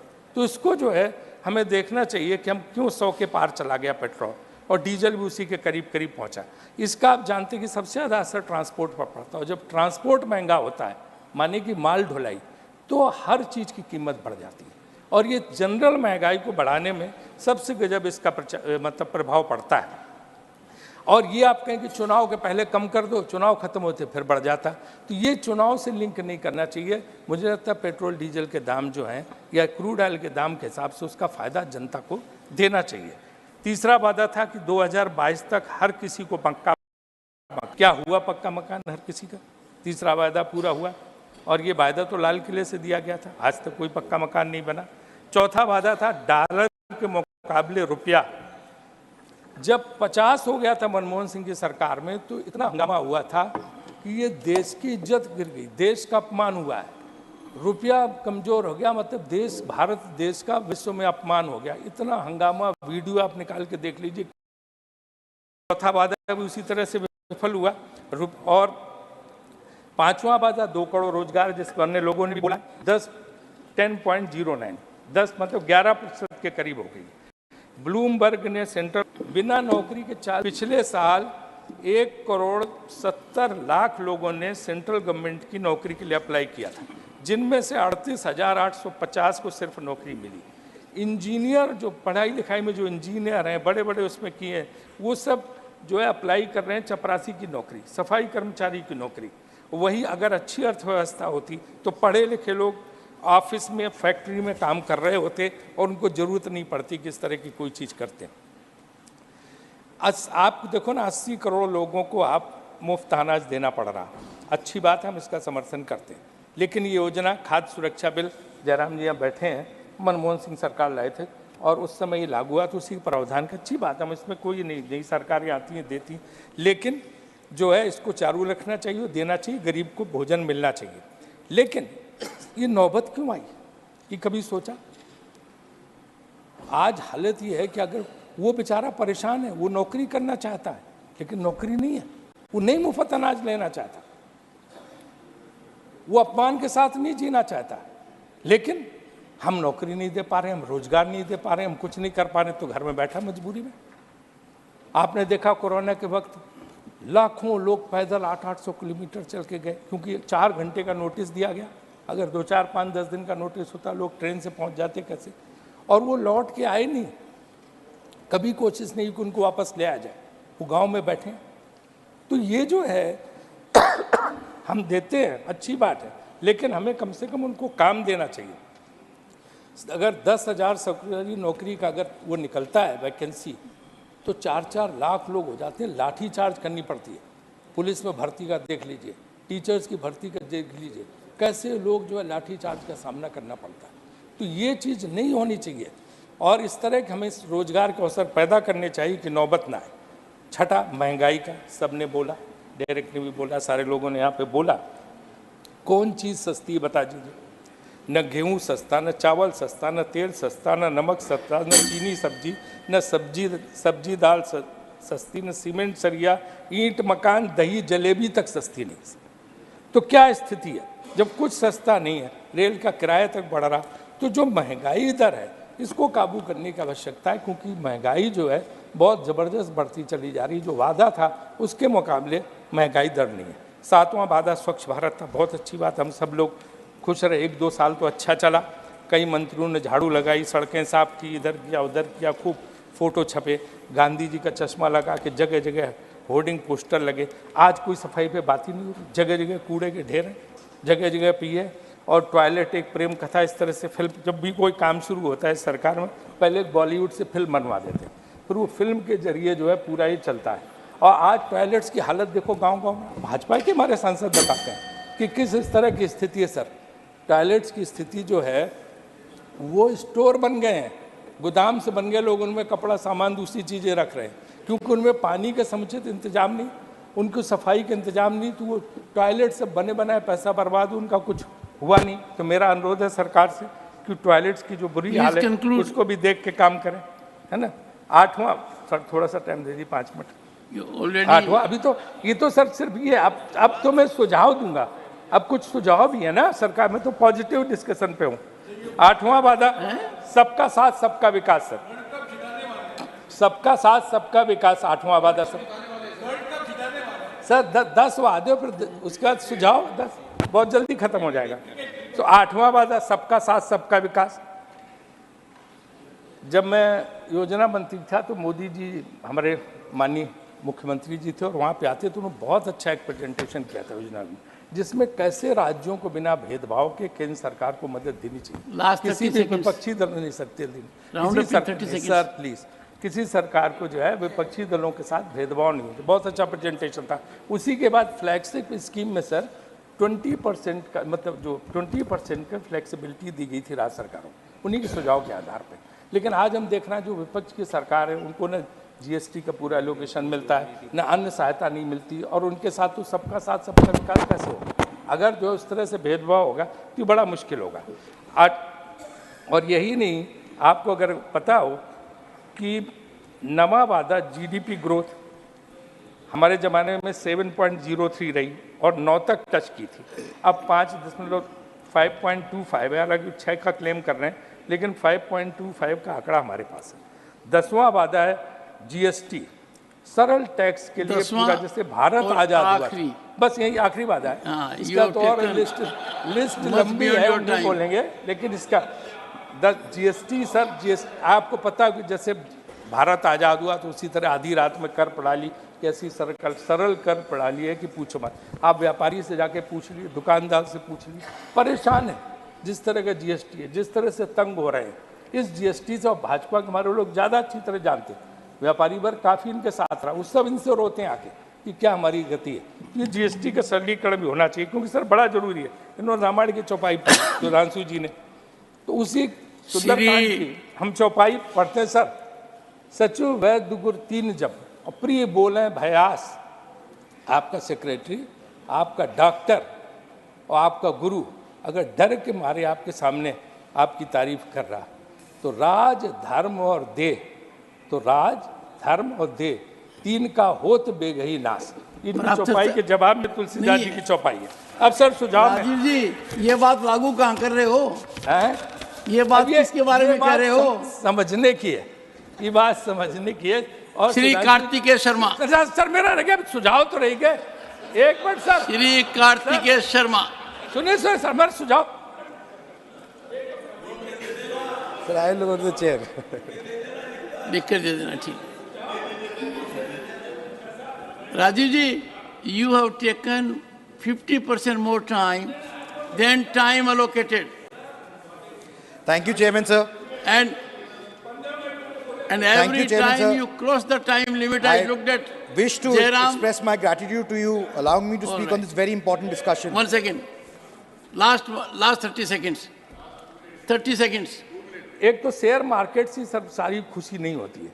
शेयर मार्केट में जो भी हो, लेकिन पैसे का विकेंद्रीकरण होना चाहिए। कुछ लोगों के पास सिमट के नहीं रखना चाहिए, क्योंकि कहते हैं कि 10% लोगों के पास 77% वेल्थ है, वो नहीं होना चाहिए। पहला सुझाव।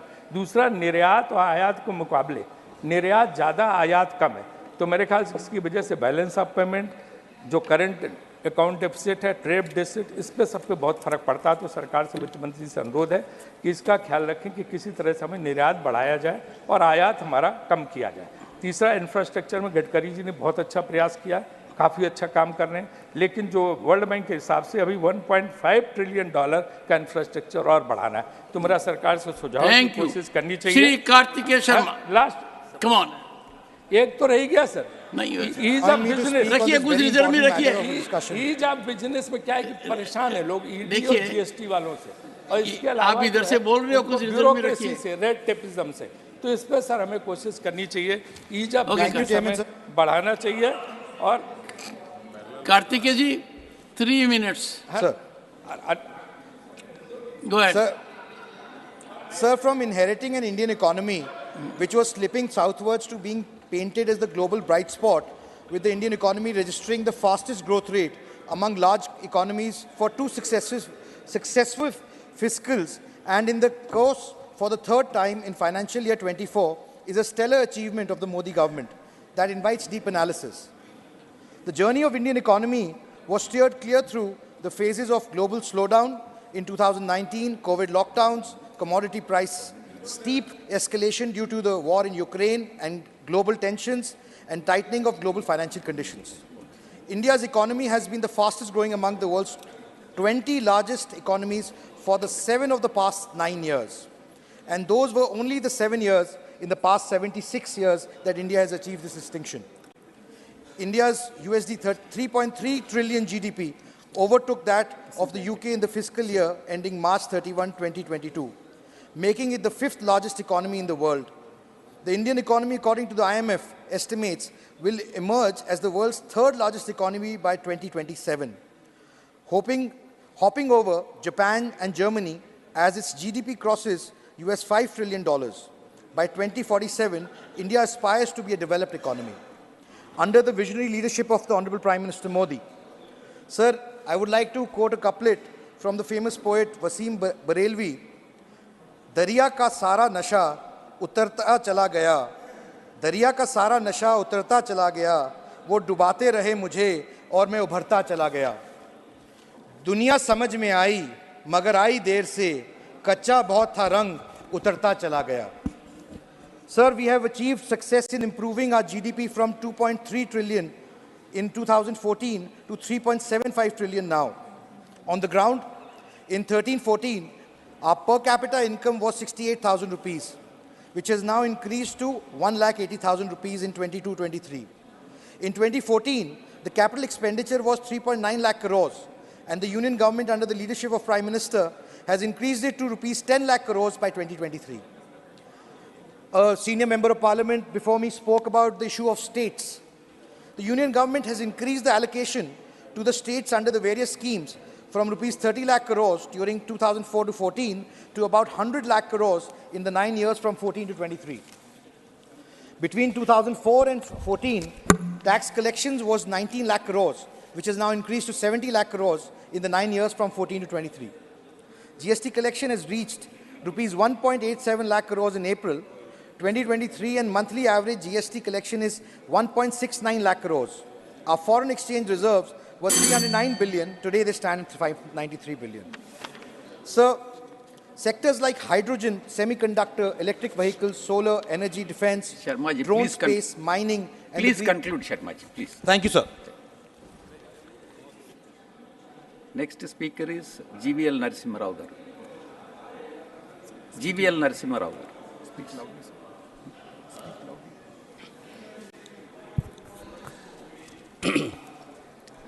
Thank you, Chairman sir. When we speak about the resurgence of Indian economy, it is important for us to reflect on India's historical economic stature and see in that trend, in that over centuries, how India has become, how over decades India has become stronger. Today, we are certainly celebrating as the 5th largest economy. This is a great achievement for the country. We have been able to, from the 10th position in 2014, in a matter of few years, we have reached the 5th largest economy position today. And a report yesterday by the S&P, it states how India is going to be the 3rd largest economy by 2030. So by the time Honorable Prime Minister completes his term in 2029 and gets ready for his 4th term, India would have become the 3rd largest economy in the world. And If you go back a few centuries ago, in ancient India, we were the largest economy of the world. We were known as the golden bird, Sone ki chidiya, until 5th century AD. This remained India's position in the global, in the global scenario. But 1,000 years of rule by invaders, by foreign rulers, has robbed India not only of its rich wealth, it also robbed India of its confidence. So when Honorable Prime Minister took over as the Prime Minister of the country, he has given a complete new direction to India's economy. He has instilled confidence in India's growth story, and Amrit Kal has truly begun. We are certainly passing through this Amrit Kal. And Atmanirbhar Bharat is the strategy for achieving India's preeminent position in the global economy. And I would like to tell our friends from across the treasury benches, the opposition benches, I'd like them to know. In 2004, when UPA came to power, India was the 12th largest economy. They were in power for 5 years until 2009. India moved from the 12th to the 11th rank. And they remained in power for another 5 years. In those 5 years, they could take India from the 11th to only 10th rank. But look at the geometric growth experience during the rule of the Honorable Prime Minister. India, I think you have blamed it as Hindu rate of growth. You have used governments of the Congress denomination in the early years of independence have used this term Hindu rate of growth to deride Hindu religion. But during 10 years of your rule, what have you done to Indian economy? You have not been able to, you claim to have given great growth during the years of Manmohan Singh regime, but all that India could move was from the 12th rank to the 11th rank, going on to 10th rank. But Prime Minister Modi ji, in a manner of 9 years, he has taken India to the 5th rank, and in a manner of years, by the completion of his next term, we are going to be the 3rd largest economy in the world. This is certainly a huge achievement for the country, and that is what is giving the BJP and Honorable Prime Minister and his leadership a huge fillip in India's elections.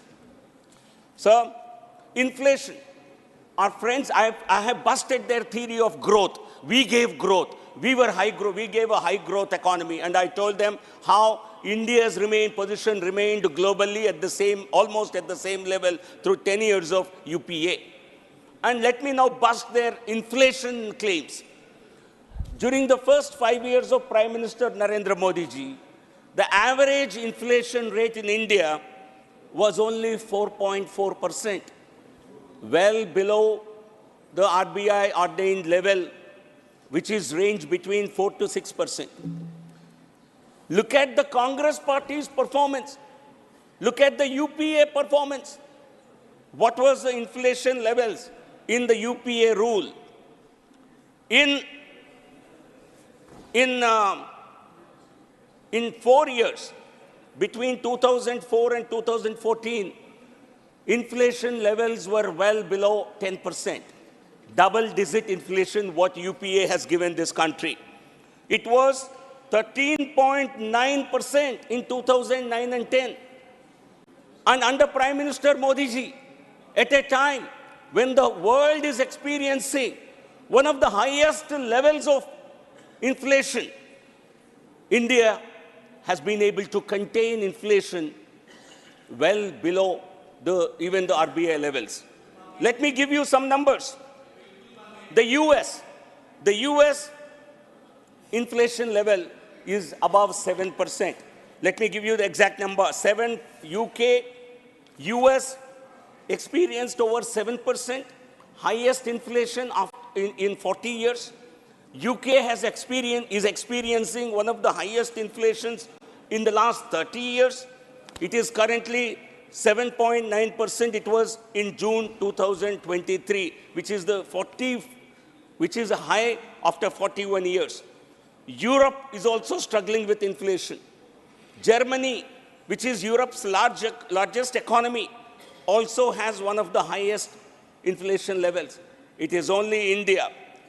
It is only India which has not only maintained high growth during the post-COVID period, it has also maintained very, very low to moderate levels of inflation. So the friends from the Congress who claim there is high inflation must look back, because any comparisons that you do, any comparison of any performance, you have to do over time.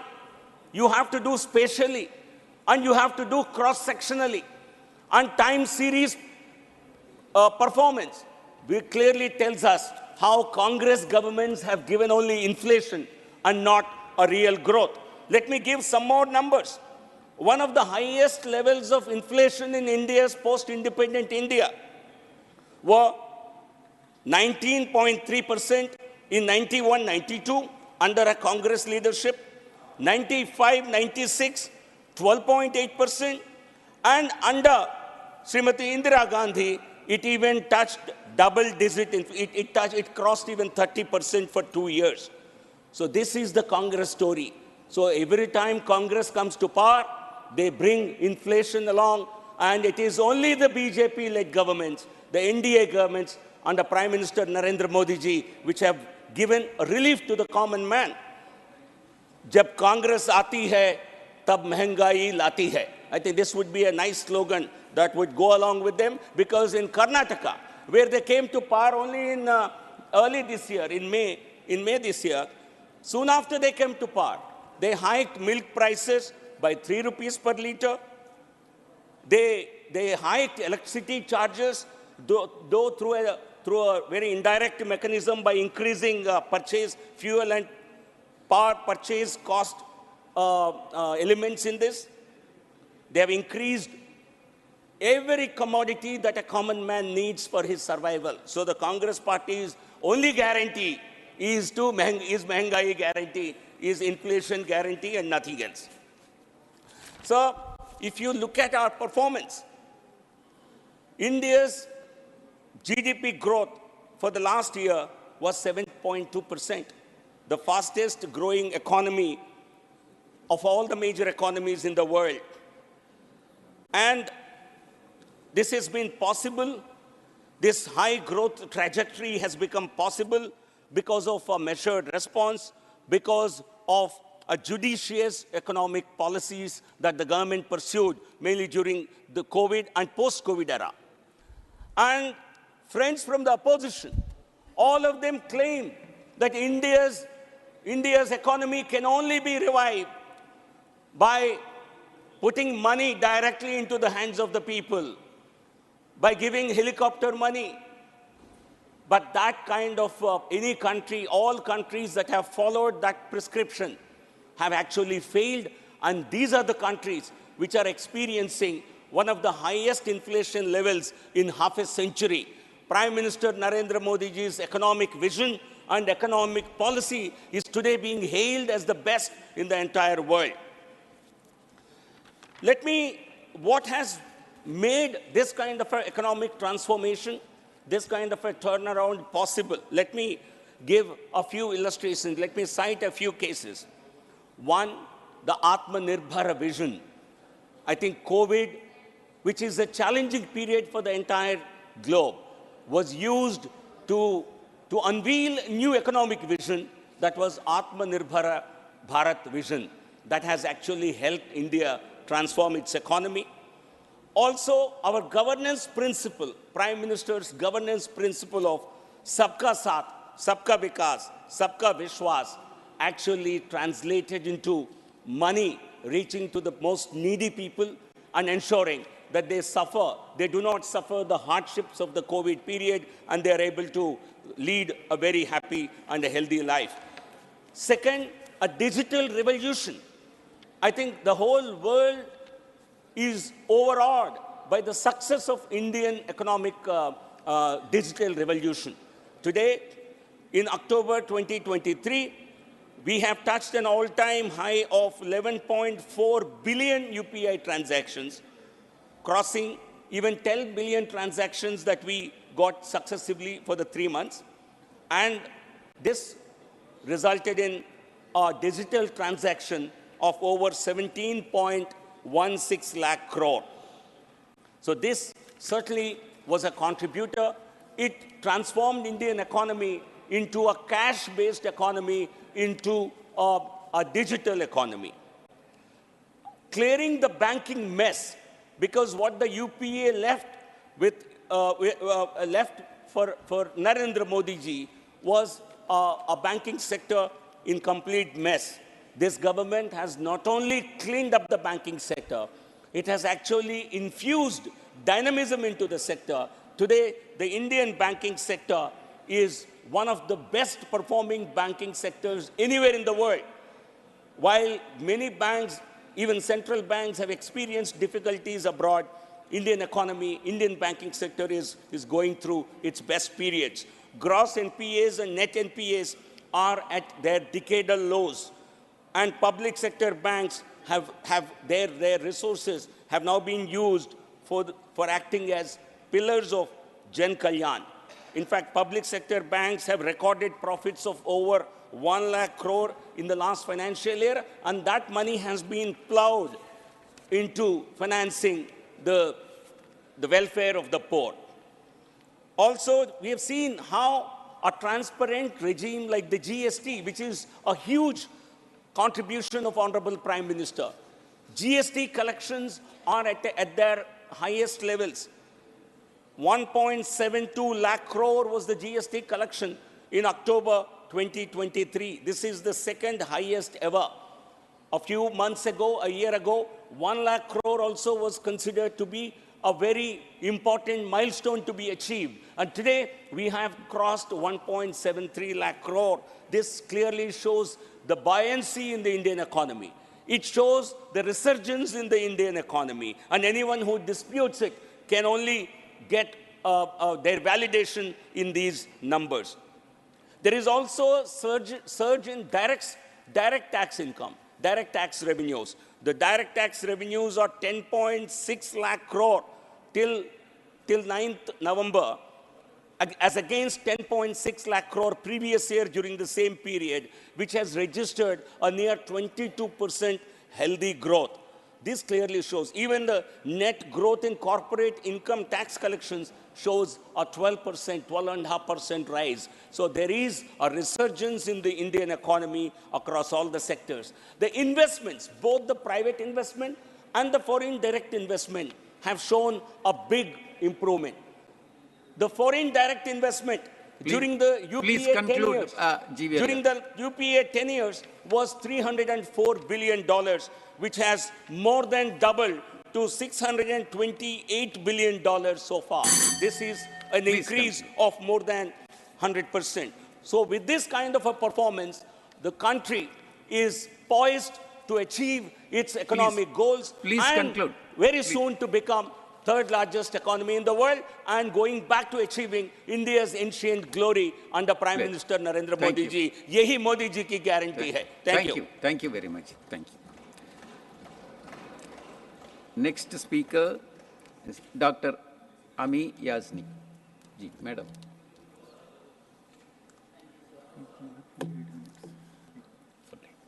Hearing the Treasury benches speak about the state of the economy, and they speak only from 2014 onwards, I would like to remind them that we have to go back to 1991 when we had the new economic policy.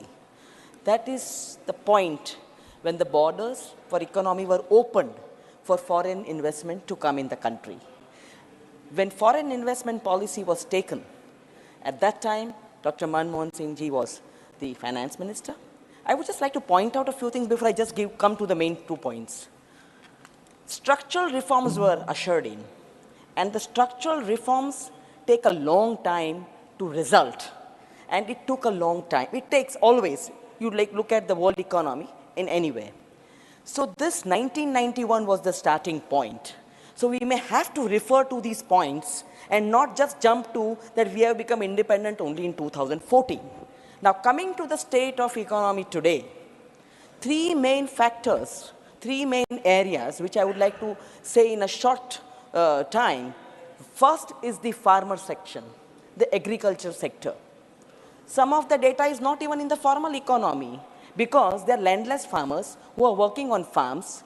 That productivity is not reflecting in the formal economy. That farmer section or that particular sector is devoid of any reforms today.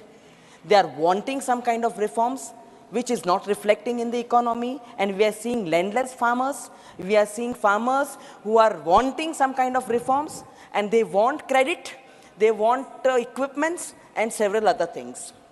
The second sector which is very important and which nobody is talking about is the MSME sector. The MSME sector has got 630 lakh units which are micro units. Post COVID, quite a few high number, I do not want to go into the data of 15,000 or 20,000 have closed down. Where is the credit facility? You talk about schemes, but have these schemes percolated to those units? Have those units revived? Have the labor force been able to re-enter these particular units? Whether the technology transfer, and you are continuously talking about comparing with Germany, Europe, UK, US, and you want to take only talk about foreign. Have you tried to look internally, locally? You are giving food, ration to more than 50% of the population. 80 crores people are getting free ration. What about employment?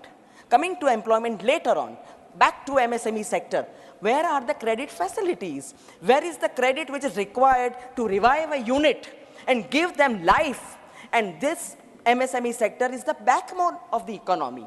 And you are not speaking about this backbone of the economy. You are not speaking of the MSME sector. You are not talking about technology transfer to this particular section. And you are not even having the right data on the MSME, that whether they are surviving, they are going to revive, or they are going to see that the economy gets strengthened. Sir, the third is the gig workers. We have not got a workforce which is regular. They don't even get retirement perks. They don't get any health care because they are gig workers. You talk about these gig workers, they are not regular workers because industry does not employ them. You have graduates who come out of universities because you have got tremendous universities flourishing, private universities. And you have got different economic education policies for these universities. The graduates who come out are unemployed youth. Why are the youngsters of our country going abroad? I do not want to give the numbers that form the diaspora outside, but what about looking internally at our economy? All the data which is coming is foreign direct investment, export, but then you have to look at what has happened to export and import. The export has gone down, you are importing. So where is Make in India? Where is Make in India? And let me tell you, sir, all these schemes which they are naming, they were started by UPA. This National Manufacturing Policy 2011 became Make in India. Now, if you are making in India, where are the products? What are you doing? Why is there so much import of these components? Why are you not manufacturing? Why are you not employing your youth? Why are you not equipping them so that the economy becomes sound? And you go on talking about third largest economy. So let me tell you, sir, that our country became the third largest economy in purchasing power parity in 2011. This indicates that India's overall economic output, adjusted for the relative cost of living, was the third highest in the world. This shows that it implies that a higher standard of living for Indian citizens. Today, we talk about poverty, but we do not have poverty alleviating programs. On the contrary, we are making them handicap by giving rations. We are not equipping them, we are not empowering them to become able-bodied people who can be employed. You are not creating employment opportunities, but you want to talk about schemes that you have renamed. So in the end, I would like to say that you have to look at the global hunger index. Where do we stand? You have to look at malnutrition for children. Our children are being wasted, stunted growth. You have to look at female infanticide, you have to look at mortality for children. What are we doing in the healthcare system? So when you talk about the state of the economy, you don't only have to talk about comparing with other countries, you have to look inward. When you make your economy strong, then and then you can speak about the state of the economy and not the ruling dispensation's head or people who are manning certain ministries. It's not their work, it's the work of the scheme, and it was from 1991 onwards that the institutions were put in place. These institutions acted as regulatory mechanisms. Where are those institutions? Why are these institutions not getting accountable for, not performing? These are these non-performing assets, apart from the non-performing assets of the bank. We have not been able to bring that money back. Forget about the black money you talked about. Forget about 15 lakhs going to each one's account. We have not been able to say anything about that. The ruling dispensation has got some kind of a fixation. They are living post-2014. They forget their own childhood that they studied in good educational institutions. They don't give credit to their own parents, their own grandparents who got freedom to this country and are only having a straight-jacketed formula post-2014. But what have you done after 2014? Where is that education required? Where is the skill which is required to equip our youngsters to see that they become good employers, they can also create employment for other people? Where is that economy's backbone? MSME, where have you done that revival? You talk about portals, Digital India, where is that computer education? And what are these portals doing? The data on Udyam portal shows that the industries that closed down, the MSME, there is no detail. The licenses got cancelled. They couldn't revive. And they're all sitting. What about the cooperatives you want to start at the local level, at the village level? They don't get revived. You want to give employment to women. Where are the women getting employment? They have not got a re-entry in the workforce. They cannot get back in the workforce post-COVID. They're sitting at home. So what are you doing for empowerment of women? You may bring the reservation bill with a caveat. But where is the empowerment for women? How will she become economically empowered? You are not giving her health care. You are not giving her meals which are nutritious. So, sir, these are the factors which need a proper data. Where is the data, sir? There is no data. Where are those institutions providing data on all these indicators? These indicators will tell the state of the economy of this country, not who is manning the country or who are manning the institutions. And so one last point, sir. Please that conclude. Unless and until we change the game, we cannot succeed by changing the names. You may change the name of all the policies, of all the schemes, but if you cannot perform, you become a non-performing asset. The state of the economy, the students, the youngsters of this country are reading, they're watching, they're looking at all the Nehruvian era and the Rajiv Gandhi era for computerization, for all kinds of digital work which is now happening on that day. Please conclude, Dr. Yamni. And that is why the state of the economy is not as the way it is projected by the ruling dispensation. Please. Thank you very much, sir. Thank you. Next speaker is Shri Jose K. Mani ji. 3 minutes. So the economic well-being of our citizens transcends political affiliations. It is a matter of national urgency. The economic indicator unfortunately paint a concerning picture. While the government claims economic growth, the rising unemployment rate tell a different story, impacting the lives of millions. So, to assess whether an economy is growing, to assess economic activity, to find out whether the economy is robust, we need to assess the lower strata of people, which consist of the farmers, laborers, and workers, whether the standard of living has improved. And if you go in the plight of these strata of people, we find that they are struggling for existence, they are struggling for survival, they are struggling to make the ends meet. And not only that, we find that from the data all here, we find that the gap between the haves and have-nots have increased. And about the 40% of the national wealth consists of even 1% of the population. That shows that the wealth is being amassed by a smaller portion of the population.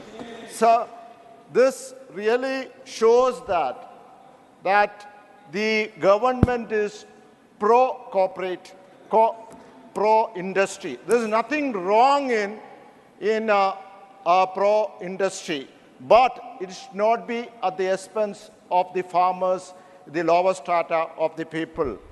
So when you take the agrarian crisis continues to hunt our farmers, suicide and distress in the rural sector persist.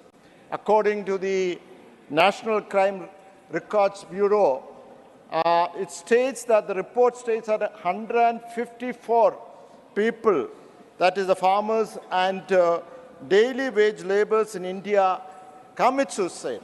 It's a huge number. I think it is the largest in the world. So definitely there's something wrong with the system. We need to find, and really when you go into in deep, we can find that the economy, when the activities are there, it is not translated into the farmers. Please conclude, Jose. Yeah. Please conclude, Jose K. Mani, please. Sir, please. when the live example, I can tell you that the rubber farmers of Kerala, sir, you know the rubber farmers. Please, sir, 1 minute, sir, 1 minute, sir. Sir, sir, it is a strategic product. That's why in 1947 the Rubber Act was enacted and the rubber board, electron rubber board was introduced. But we know that the price of the natural rubber can be improved only at the policy of the central government.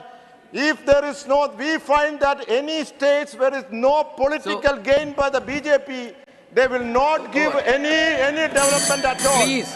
It is discrimination. Please, Maniji, we need to see the nation as one. If there is no political gain, no development, if the farmers are not helped. Please. So have a heart, actually help the rubber farmers. It is for the nation's development. Thank you very much. Next speaker is Sri Mahesh Jatmalani ji, please. Not present. Not present. Next speaker is Sri Vaiko ji, MDMK.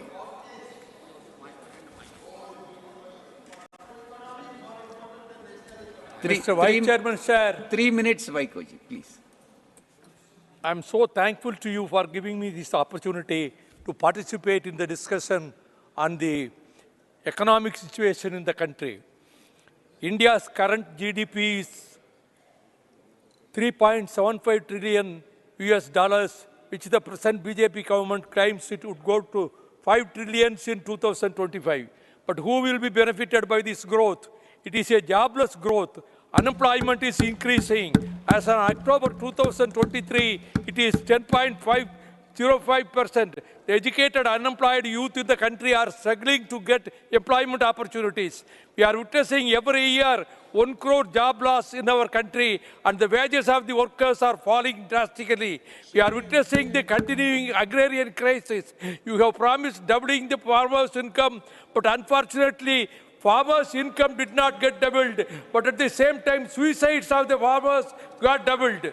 Our banks are in deep crisis. What is the remedy that they are putting forward? The bank NPAs are rising, and the government is providing further concessions to the corporates to write off their loans, but they are not prepared to reduce or write off the loans of farmers, students, and small entrepreneurs in the MSME sector. This country has also faced inflationary pressures over the years, influencing the current unemployment rate in India. High inflation rates can erode the purchasing power of consumers, leading to reduced demand for goods and services. This can have a cascading effect on business resulting in cost-cutting measures, including layoffs and hiring and firing jobs, leading to higher unemployment rates. Already there is a decline growth of 4.3% against 15.5% year-over-year in trade. Transport, hotels and communications industry. As I said, inflationary pressures lead to price rise in the essential commodities. Raw cotton prices increase in the inputs for agriculture and livestock. Higher GST rate for common items are reducing the purchasing power of the common man. The structure of public sector undertakings in your regime is crumbling. One by one, the public sector unit is sold to the corporate giants. When the crude oil is sold at a lower price in the international market, I am not able to understand why the union government is not reducing petroleum retail price to the common people. The price of LPG has been increased manifold in the last 2 years, and it is now beyond the affordability of the poor people. You have a scheme called Ujjwala, but how many people are registered in that scheme? And in that also you have restricted the number of cylinders in the year. So the government should bring down the price of petrol, diesel and LPG, keeping the interest of the common man. The spinning industry in Tamil Nadu has been facing unprecedented losses for several months. For the first time in the last 20 years, exports of yarn and textiles have declined by around 28%. A mill having about 10,000 spindles would produce 2,500 kilograms of yarn per day, which is incurring a loss of 1 lakh per day. The structure of state finance is also very much affected. After the introduction of GST, the revenue has come down. There is no proper distribution of GST collections to the states. The states which are supporting the ruling party at the center are given a favorable position as compared to the states which are ruled by the opposition parties. Our state, Tamil Nadu, is not getting its rightful due from the... 1 minute, sir. From the GST collections, despite demands from the state government. The recent big jump cyclone has created havoc on the coastal districts of Tamil Nadu, apart from Andhra Pradesh. Our fishermen have lost their livelihood for the last 6 days. Their boats and nets have been washed away. The farmers have lost their standing crops due to waterlogging. In the city of Chennai, the whole city was submerged due to unprecedented heavy rains for the last 2 days. Though the state government is doing its best by providing shelter and food at the community centers for the people living in the low-lying areas, it is the due fury of mutual nature, which is a big challenge. Conclude. The union government should rescue and relief materials and financial assistance to the state without delay. Very important point. धन्यवाद. माननीय श्री समीर उरांव जी. बहुत बहुत धन्यवाद उपसभापति महोदया. आपने आज के भारतीय अर्थव्यवस्था संबंधित विषय पर सदन में चर्चा करने के लिए भाग लेने का अवसर आपने दिया है. उपसभापति महोदया, पिछले 9 वर्षों में माननीय प्रधानमंत्री जी के नेतृत्व में हमारी सरकार ने विभिन्न निर्णय के कारण आज भारत की अर्थव्यवस्था को विश्व में सबसे आगे बढ़ाया है और बहुत तेजी से उभरती अर्थव्यवस्था में से एक है. उपसभापति महोदया, आज विश्व में भारतीय अर्थव्यवस्था 5वीं सबसे बड़ी अर्थव्यवस्था है. समूचे विश्व में पिछले कुछ वर्षों में रूस, यूक्रेन युद्ध, इजराइल, हमास युद्ध, कोरोना महामारी जैसे अनेकों संकट का सामना करना पड़ा है. इसके बावजूद इन सारे समस्याओं के कारण विश्व के लगभग सभी देशों की अर्थव्यवस्थाओं पर नकारात्मक प्रभाव पड़ा है. परंतु माननीय प्रधानमंत्री जी के सोच एवं आर्थिक अनुशासन के कारण इन अनेकों संकटों का सामना करने के पश्चात भी भारत की अर्थव्यवस्थाएं स्थिरता के साथ समूचे विश्व का मार्गदर्शन कर रही है. उपसभापति महोदया, आज सरकार की मजबूत आयात निर्यात नीतियों के कारण देश में विदेशी मुद्रा का भंडार अपने देश के अंदर उच्च स्तर पर हो रहा है। सरकार द्वारा अनेक जन कल्याणकारी योजनाओं का संचालन इस देश के अंदर अपने यशस्वी प्रधानमंत्री आदरणीय नरेंद्र भाई मोदी जी के नेतृत्व में हो रहा है। सरकार द्वारा ऐसे देश के अंदर जो जरूरतमंद लोगों को मुफ्त में अनाज वितरण करके असहाय लोगों को, विकलांग लोगों को और वृद्ध लोगों को पेंशन योजनाओं के माध्यम से ये लाभ प्रदान करने का भी काम हमारे यशस्वी प्रधानमंत्री जी के नेतृत्व में हो रहा है। इतने बड़े स्तर पर इन सामाजिक योजनाओं पर खर्च के बाद भी देश की अर्थव्यवस्था लगभग सकारात्मक रूप से आगे बढ़ रहा है। उपसभापति महोदया, सरकार द्वारा एक देश एक टैक्स के रूप में जीएसटी को लागू किया गया। जीएसटी को लागू करने के पश्चात व्यापारियों को टैक्स के नियमों में से सरलता मिली है। इसके परिणाम स्वरूप इस वित्तीय वर्ष में सरकार को ऐतिहासिक रूप से अब तक के सबसे बड़े जीएसटी संग्रह प्राप्त हुआ है। वर्ल्ड बैंक तथा इंटरनेशनल मॉनेटरी फंड जैसे संस्थाओं द्वारा आगे के वर्षों में भी भारतीय अर्थव्यवस्था को विश्व में सबसे तेजी से बढ़ती अर्थव्यवस्थाओं में से एक देखा जा रहा है। उपसभापति महोदया, इसी के कारण आज देश के प्रत्येक क्षेत्र में विदेशी निवेश में वृद्धि हुई है। विश्व के अनेक देशों की तुलना में पिछले कुछ वर्षों में सर्वाधिक विदेशी निवेश की यदि किसी देश को प्राप्त हुआ है तो वह भारत है।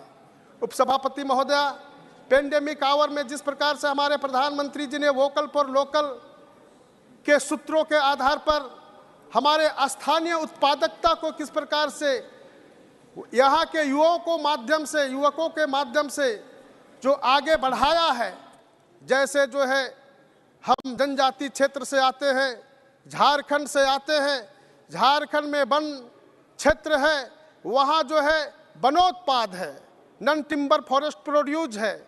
वहाँ किस प्रकार से हमारे प्रधानमंत्री जी के नेतृत्व में जनजाति कार्य मंत्रालय में जो है ट्राइफेड का वंधन विकास केंद्र के माध्यम से वहाँ के जनजाति क्षेत्रों में हमारे माताएं युवकों ने जिस प्रकार से ऐसे वन उपज को कलेक्शन करके उसको प्रोसेसिंग करके उसको विपणन के क्षेत्र में आगे बढ़ाया। प्रधानमंत्री जी ने पेंडेमिक आवर में जिस प्रकार से यहाँ की उत्पादकता, जो पौष्टिकता और यहाँ के जो खाद्यान्न पदार्थों में जो ह्यूमिनिटी पावर था उसको दुनिया के देशों में वो मेडिकल इक्विपमेंट के साथ में पहुंचाने का काम किया और वहाँ उनकी उत्पादकता बढ़ते के साथ आमदनी बढ़ रहा है। आज हम गाँव में 10 साल पहले जाता थे तो हम उस समय कुछ नहीं देखते थे।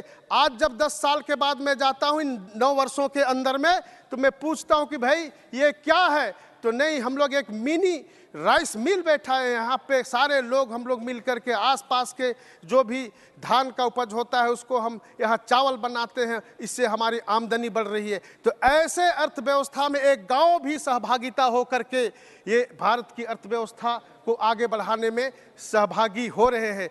इसलिए उपसभापति महोदया, मैं आपको बताना चाहता हूँ कि जिस प्रकार से 2014 में जब हमारे माननीय मोदी जी ने प्रधानमंत्री बने थे तब भारत की डीजीपी 112 लाख करोड़ के आसपास थी। आज भारत की जीडीपी 300 लाख करोड़ के आसपास हो गया है। 2025 तक सरकार ने भारत को $5 ट्रिलियन की इकोनॉमी बनाने का लक्ष्य रखा है। सरकार की आर्थिक उपलब्धियां का लाभ देश की आम जनता को भी हुआ है। 2014 में देश में प्रति व्यक्ति आय लगभग 17,000 रुपये थी। पिछले 9 वर्षों में सरकार की नीतियों के कारण, प्रधानमंत्री जी की दृढ़ इच्छा शक्ति के कारण, उनके मेहनत के कारण आज प्रति व्यक्ति आय लगभग 1,75,000 हो गई है। उपसभापति महोदया, पिछले 9 वर्षों में देश के एक्सपोर्ट लगभग दुगुना हो गया है। सरकार निरंतर देश की आर्थिक उन्नति के लिए हर मोर्चे पर कार्य कर रही है। अतः मुझे विश्वास है कि सरकार की आर्थिक नियत व नीति के कारण जल्द ही भारत विश्व की सर्वोच्च अर्थव्यवस्था में पहुंचेगा और निश्चित रूप से आज देश के यशस्वी प्रधानमंत्री जी इन दिशाओं पर एक भारत श्रेष्ठ भारत और आत्मनिर्भर भारत, स्वावलंबी भारत की यात्रा कर रहे हैं। उसमें पूरे देश भर के लोग उनके यात्रा में सहभागी होकर के आगे बढ़ रहे हैं।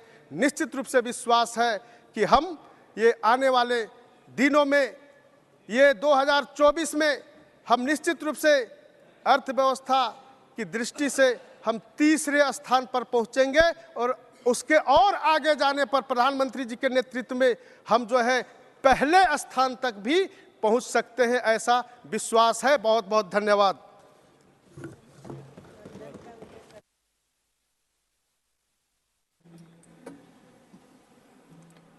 धन्यवाद। माननीय Shri G K. Vasan ji. Thank you, Madam. The country has demonstrated resilience and adaptability in face of persistent global challenges. We all know natural disasters like COVID has cost the economy of this country. Even yesterday in Tamil Nadu, in Chennai and neighboring districts of Chennai, because of cyclone-triggered rain, water bodies have been overflowing and surplus water release has caused damage to the infrastructure of Chennai and nearby districts. Madam, the Army, NDRF and state agencies are involved in the relief and resume operations. But the damage caused for the Chennai city and the neighboring districts need more attention immediately. I request the central government to take care of the need of the Chennai people and neighboring district people at the time of this unfortunate disaster, which they are not able to bear because of the velocity of the rain. I request the state government also to work on a war footing to bring life to normalcy in the districts and city which has been fully destroyed by the continuous rain for the past 24 hours. To conclude, Madam, Delta farmers in Tamil Nadu have been severely affected due to crop loss. Their crops have been marooned because for the 10-15 days there has been a sign of cyclone and rain in Tamil Nadu, and they are not able to bear the pain of the rain. Due to this, I am sure I request both the governments to help the farmers to adequately compensate for their loss. I am sure, Madam, according to the general assessment, I would say that while the state of our Indian economy presents a picture of optimism, and at the same time, I urge the government to take steps to tackle pressing issues like unemployment, inflation, which will make a complete ease of living for all citizens of the country, including youth, where the government will look at the farmers in a very lenient way and help their future in their economy. Thank you very much.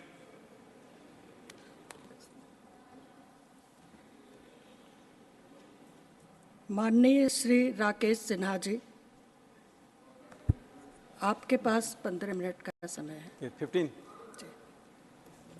सभापति महोदय, जब हम अर्थव्यवस्था पर चर्चा करते हैं तो हमें देखना पड़ेगा कि देश कहाँ पहुँचा और किस विरासत के साथ हम चले थे।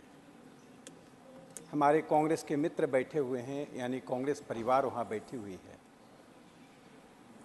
अन्य दलें भी या तो उनके साथ थे या उन्हीं के गर्भ से निकली हुई पार्टियां हैं। अभी भारत में को ऐसा सौभाग्य लेना चाहिए।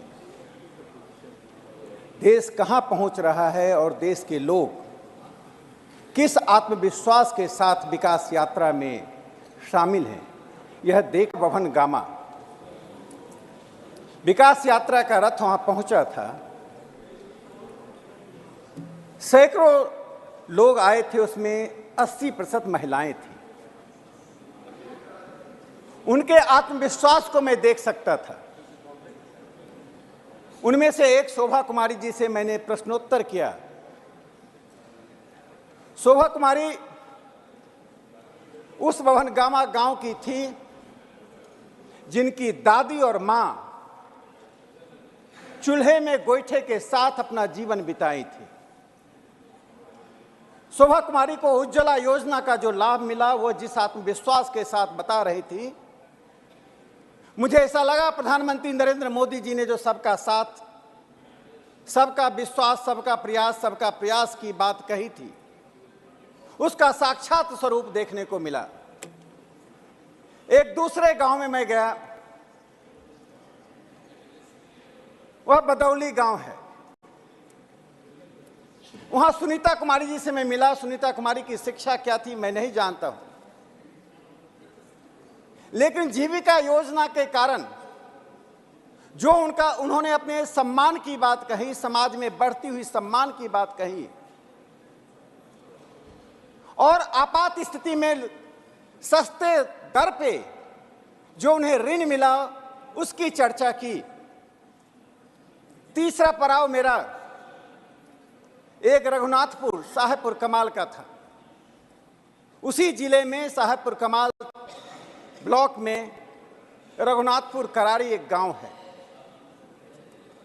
वहां सुनीता कुमारी मिली। जब मैंने अपने भाषण में उस कहानी का जिक्र किया जिसको मैं टेलीविजन चैनल पर कई बार बोल चुका हूं, जब मैं छोटा था और मेरी मां गोईठे से चूल्हे में भोजन बना रही थी, तो एक उनकी सखी आई और बोली, किसी का नाम लिया, वह नाम मुझे याद नहीं था, लेकिन वो कहानी मेरे मस्तिष्क पटल पर अंकित हो गया कि जब वह महिला शौच के लिए गई, किसी व्यक्ति ने उसके ऊपर टॉर्च जलाया और वो वापस आ गई। जब मैं ये कहानी बता रहा था तो महिलाओं के मैं दृश्य को देख रहा था और सबने कहा जो आपने सुनाया वैसी ही घटनाएं एक या दूसरे रूप में घटती रही। लेकिन प्रेमलता कुमारी जी से जब मैंने पूछा, उन्होंने कहा शौचालय मिलना मेरे जीवन और मेरे परिवार के लिए सबसे बड़ा सम्मान का विषय है। यह बात मैं इसलिए कह रहा हूं कि गरीबी को मापने का जो नया मापदंड बना है, multi dimensional poverty, NITI Aayog ने यूएनडीपी और ऑक्सफोर्ड पॉवर्टी इनिशिएटिव जो ऑक्सफोर्ड का है, इन दोनों के साथ मिलकर national multi dimensional poverty index बनाया। सभापति महोदय, 2014 से लेकर 2023 तक में 24% जो मल्टी डायमेंशनल पॉवर्टी था वह लगभग 14% हो गया। 9% से अधिक गरीबी कम हुई। मैं जब विरासत की बात कह रहा था, जिस प्रेमलता जी की बात मैंने की, जिस सुनीता कुमारी की बात कही, जिस शोभा देवी की बात मैंने कही, जब इनके दादाजी थे तब Congress party socialistic pattern of society का नारा दे रही थी, समाजवादी प्रकार के समाज के निर्माण का नारा दे रही थी, लेकिन न शौचालय था, न घर था, न समृद्धि थी, न सम्मान था। जब उनके पिताजी आए तब कांग्रेस पार्टी गरीबी हटाओ का नारा दे रही थी, लेकिन उनका परिवार उसी शौचालय के बिना, उसी घर के बिना, उसी सम्मान के बिना जी रहा था। आज परिस्थितियां बदली। इस सोशलिस्टिक पैटर्न ऑफ सोसाइटी आपने 1948 में दिया। 8 साल के बाद आपने कहा डेमोक्रेटिक सोशलिज्म बनाएंगे, शब्दों का एर फेर करके देश की जनता को गुमराह करते रहे, और 56 के बाद 1971 में आपने कहा हम गरीबी हटाएंगे, लेकिन देश वहीं का वहीं खड़ा रहा। सभापति महोदय, इंटरनेशनल मॉनेटरी फंड अंतर्राष्ट्रीय संस्था की टिप्पणियां 1980 के दशक में क्या होती थी और नेहरू युग में जब हमारे खाद्य मंत्री विदेश जाते थे तो अमेरिका के कांग्रेस में, सीनेट में क्या बोला जाता था, उन टिप्पणियों को मैं दोहराकर भारत के अपमान को लोगों के मन में फिर से लाना नहीं चाहता हूं। किस प्रकार से हमारे खाद्य मंत्री को कहा गया कि कटोरा लेकर अब अमेरिका आए हैं। जिस प्रकार का अपमान भारत को सहना पड़ा, उसी सीनेट में भारत के प्रधानमंत्री जी के लिए जो स्टैंडिंग ओवेशन हो रहा था, वो भारत की समृद्धि का, भारत के सम्मान का, भारत के अंतर्राष्ट्रीय राजनीति में महत्व का एक परिणाम है। यह नेहरू युग और मोदी युग का एक महत्वपूर्ण अंतर रेखांकित हो रहा है। जो मैंने मल्टी डायमेंशनल पॉवर्टी की बात कही, दूसरा इंडिकेटर वह सस्टेनेबल डेवलपमेंट का है। 2015 में 139 देशों ने एक सस्टेनेबल डेवलपमेंट गोल्स तैयार किया। 1 जनवरी 2016 से सस्टेनेबल डेवलपमेंट लागू हुआ। 2015 में यूनाइटेड नेशन का सस्टेनेबल डेवलपमेंट समिट में प्रधानमंत्री नरेंद्र मोदी जी ने जो 2 बातों को रेखांकित किया, वह सबको गौर से सुनना चाहिए। Sustainable development of 1/6 of humanity will have a great consequence to the world and our beautiful planet. The world will be of fewer challenges and greater hopes. आज उस सस्टेनेबल डेवलपमेंट जिसका 2030 हमने एक समय निर्धारित किया है, पूरी दुनिया को सस्टेनेबल डेवलपमेंट में लाने के लिए इस देश को इस बात के लिए गर्व करना चाहिए, प्रधानमंत्री नरेंद्र मोदी जी के नेतृत्व में हमारी सरकार की आर्थिक कार्य संस्कृति, हमारी सरकार की उस दृष्टि के कारण आज जो गोल निर्धारित हुआ है, जो लक्ष्य निर्धारित हुआ है, उस लक्ष्य से हम आगे चल रहे हैं। 1.2 हम आगे चल रहे हैं और पूरी दुनिया देख रही है कि ब्राजील और साउथ अफ्रीका जैसे धनी देशों की तुलना में भारत 1.2 आगे है। यानी सस्टेनेबल डेवलपमेंट को हम 2030 से आने से पहले प्राप्त कर लेंगे। तीसरा एक महत्वपूर्ण पक्ष इसमें आता है सभापति महोदय, स्थूल बातों की चर्चा हुई जिसमें पर कैपिटा इनकम जीडीपी की है, मैं उसे दोहराना नहीं चाहता हूं, लेकिन देश में कुछ ऐसे सूक्ष्म बातें होती हैं जो छोटे स्थान पर रहने वाले लोगों के जीवन को प्रभावित करता है। इससे मल्टी डायमेंशनल पॉवर्टी के जो 12 इंडिकेटर्स हैं, जिसमें शिक्षा भी है, इंफ्रास्ट्रक्चर है, इनमें कई बातों में मैं एक बात का जिक्र करता हूं, जन औषधि केंद्र, कैसे सामान्य व्यक्ति का जीवन इससे प्रभावित हुआ है। बड़े घरों में रहने वाले, बड़ी गाड़ियों से चलने वाले, दशकों से तक सत्ता का भोग करने वाले शायद जन औषधि केंद्र के महत्व को नहीं समझ पाएंगे। 7 मार्च 2022 को प्रधानमंत्री जन औषधि केंद्र के लाभार्थी से बात कर रहे थे। बात करते समय जिनका नाम था एंथोनी साहब से प्रधानमंत्री ने पूछा, वे पटना के थे, कि आपको क्या लाभ हुआ। जो एंथोनी ने कहा वह आंखें खोल देने वाली है। उन्हें प्रत्येक महीने 1200 से 1500 रुपए की दवाई खरीदनी पड़ती थी, जो सिर्फ 250 रुपए में हो रहा है। आज देश में 10,010 जन औषधि केंद्र खुल गए हैं।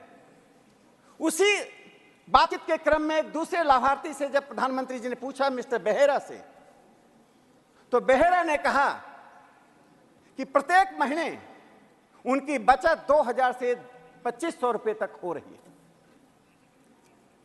जो लोग अर्थव्यवस्था के ऊंचे शिखर पर बैठे हुए हैं, उनके लिए शायद 2000 और 2500 रुपए प्रत्येक महीने का महत्व मालूम नहीं होगा, लेकिन जिन्होंने गरीबी में देखा है, गांव में रहे हैं, गरीबी से जो जूझते रहे हैं, उनके लिए 250 और 2000 2500 रुपए का महत्व है। भारत के प्रधानमंत्री नरेंद्र मोदी जी ने ऐसे तमाम लोगों को जन औषधि केंद्र से लाभान्वित किया है।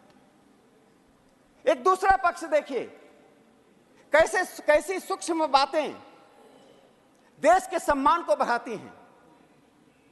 2020 में लाल किले से प्रधानमंत्री नरेंद्र मोदी जी ने जब एक बात कही, हमारी माताएं और बहनें पीढ़ियों से स्वास्थ्य की एक ऐसी प्राकृतिक समस्या से जूझ रही थी जिनके लिए उनके पास शब्द नहीं थे।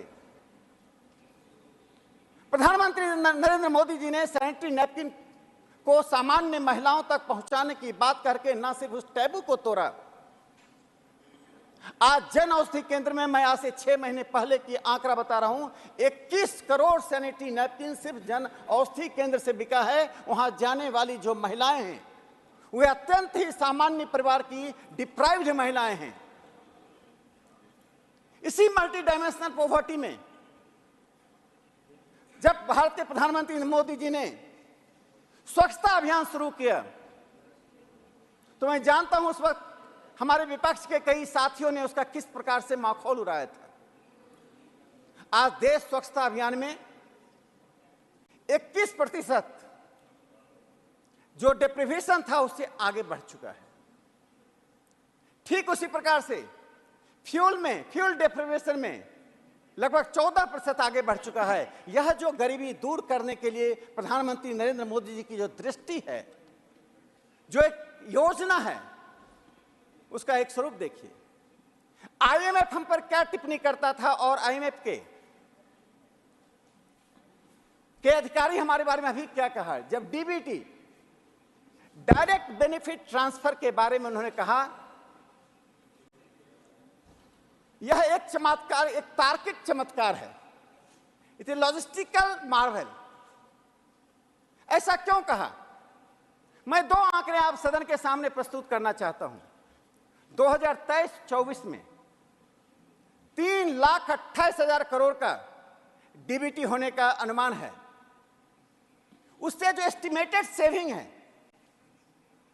सिर्फ फर्टिलाइजर मिनिस्ट्री को 18,000 करोड़ की सेविंग है, रूरल डेवलपमेंट मिनिस्ट्री को 40,000 करोड़ की सेविंग है, पेट्रोलियम मिनिस्ट्री को 72,000 करोड़ की सेविंग है, और सबसे अधिक saving food and public distribution में 1,35,000 करोड़ की एस्टिमेटेड सेविंग है। यह जो होल इन दी बकेट, जो बाल्टी में छेद की कहानी कांग्रेस पार्टी रचती रही, जो ट्राइबल बेल्ट में पैसा जाता था, जिसके लिए रामदयाल मुंडा जी जो ट्राइबल स्कॉलर थे उन्होंने कहा था, you are piping money in a leakage system. प्रधानमंत्री नरेंद्र मोदी जी ने उस सारे लीकेज सिस्टम को बंद कर दिया है। जो मैंने कहा 2,73,000 करोड़ का एस्टिमेटेड सेविंग इस देश को मिल रहा है, जो गरीबों तक पहुंचता है, पहुंचेगा। जो दूसरा पक्ष, आज मैं पश्चिम बंगाल के अपने मित्र को सुन रहा था, गरीबी और बेरोजगारी की चिंता व्यक्त कर रहे थे। मुझे दुख है, मार्क्सवादी कम्युनिस्ट पार्टी ने लंबे शासनकाल में पश्चिम बंगाल को की जो स्थिति कर दी, मैं उम्मीद करता था कि दूसरी पार्टी आकर सुधारेगी। आज लोएस्ट पर कैपिटा इनकम यदि किसी राज्य में है वो पश्चिम बंगाल है। इसलिए आज चुनौती उन राज्यों के लिए है कि देश में विकास की जो दृष्टि है उसके साथ चले। प्रधानमंत्री नरेंद्र मोदी जी ने अमृतकाल का नारा दिया। पॉलिटिशियन और स्टेट्समैन का एक महत्वपूर्ण अंतर होता है। राजनेता जो राजनीतिज्ञ होता है वो सिर्फ 5 साल के दौर में से देखता है। इस देश को 1947 से 5 साल के दौर से देखा जाता रहा। इसलिए देश में नीतियों के नाम पर पॉपुलिज्म, अल्ट्रा पॉपुलिज्म की बातें होती थी। प्रधानमंत्री नरेंद्र मोदी जी ने जो अमृतकाल की बात कही, एक समय योजना आयोग पर्सपेक्टिव प्लान बनाता था 10 साल आगे का। समाप्ति महोदय, मैं 1 मिनट समाप्त करता हूं। अमृतकाल 25 साल के जो देश के लिए लक्ष्य रखा, वो अमृतकाल का लक्ष्य क्या है? एसबीआई ने एक स्टडी किया है। आज हम 7 करोड़ लोग टैक्स पेयर हैं, लेकिन 2047 में एसबीआई का जो स्टडी हुआ, जो वैज्ञानिक तरीके से स्टडी किया है, उसमें 48 करोड़ लोग टैक्स पेयर होंगे, जिसमें 83% लोग टैक्स पे करेंगे। सिर्फ फाइल ही नहीं करेंगे, टैक्स पे करेंगे। और पर कैपिटा इनकम 50 लाख रुपए का होगा। सभापति महोदय, जो मध्यम वर्ग का जो फलक बढ़ रहा है, आज 2047 तक 61% देश में मध्यम वर्ग होगा। इसलिए मैं कहना चाहता हूं कि राजनीति बदलती है, आप आलोचनात्मक रहें, लेकिन जब देश विकास के दौर से गुजर रहा है, जब दुनिया में भारत के प्रधानमंत्री जब जाते हैं, उस देश की प्रतिष्ठा बढ़ रही है, रिवर्स माइग्रेशन हो रहा है। जो इंजीनियर, डॉक्टर 47 के बाद से हमारे आईआईटी, एनआईटी से पढ़कर, हमारे मेडिकल कॉलेज से पढ़कर अमेरिका और जापान और इंग्लैंड जाते थे, वे भारत की ओर आ रहे। पहली बार दुनिया के अखबार यह लिख रहा है कि reverse migration will make impact on silicon valley. ये इस स्थिति के कारण मैं भारत के प्रधानमंत्री नरेंद्र मोदी जी को साधुवाद देना चाहता हूं कि इस देश को प्रगति के पथ पर ले जाकर आज वहां खड़ा किया है जिसमें सबका साथ, सबका विश्वास, सबका विकास और सबका प्रयास है। इन्हीं शब्दों के साथ सभापति महोदय, बहुत बहुत धन्यवाद। Honorable members, 9 speakers are already listed. The tone of the discussion was set with positivity by Derek O'Brien. I have got a request from number of members, including the main opposition party, that more members are keen to participate. I would accommodate them. We have had a very fruitful debate, and I am sure it will lead to good conclusions. I have therefore decided that the discussion will continue tomorrow as well. Now we will take a special mention. Sri Ghulam Ali, demand for establishment of Fodder Corporation of India to fight stubble burning. Thank you, Chairman, sir. Establishment of a Fodder Corporation of India, modeled after the successful Food Corporation Quality of India, of debate is very high. Is imperative to combat the escalating menace of environmental degradation. The adverse effect of stubble burning and scarcity of fodder, the agriculture and animal husbandry sectors, crucial components of India's economy, face a pressing challenge with the traditional practice of burning stubble crop residues. Scarcity of fodder, high prices, and animal dying due to hunger, contributing significantly to air pollution and animals devoid of adequate fodder. A dedicated fodder corporation would play a pivotal role in addressing this issue by promoting sustainable agriculture practices. It could incentivize farmers to adopt alternative methods for managing crop residues, such as converting them into fodder for livestock. By establishing efficient collection center and processing units, the corporation can streamline the conversion of crop residue into nutrient-rich fodder, reducing the reliance on environmentally harmful practices like stubble burning. Chairman, sir, moreover, the Fodder Corporation can act as a catalyst for rural development by creating employment opportunities and promoting the use of eco-friendly technologies. By integrating modern farming techniques and providing training to farmers, the corporation can enhance agricultural productivity while mitigating the environmental impact of traditional practices. In essence, the establishment of Fodder Corporation of India is not just a necessity, but a strategic imperative for fostering sustainable agriculture, preserving the environment, and safeguarding the well-being of future generations. It represents the forward-thinking approach to balance agriculture needs with environmental conservations, ensuring a harmonious coexistence between farming practices and ecological integrity. I urge government to establish Food Corporation of India. Thank you.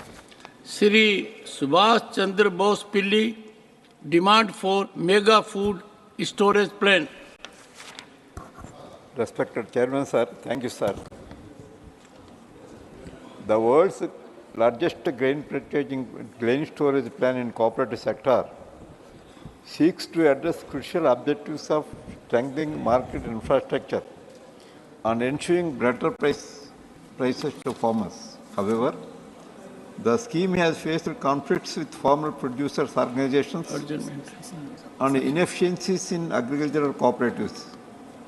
India's track record in maintaining infrastructure compounds to the issue, and the storage capacity for perishable producers remains insufficient. Managing food quality has been problematic, as the PDS have been known to distribute poor quality grains due to outdated storage infrastructure.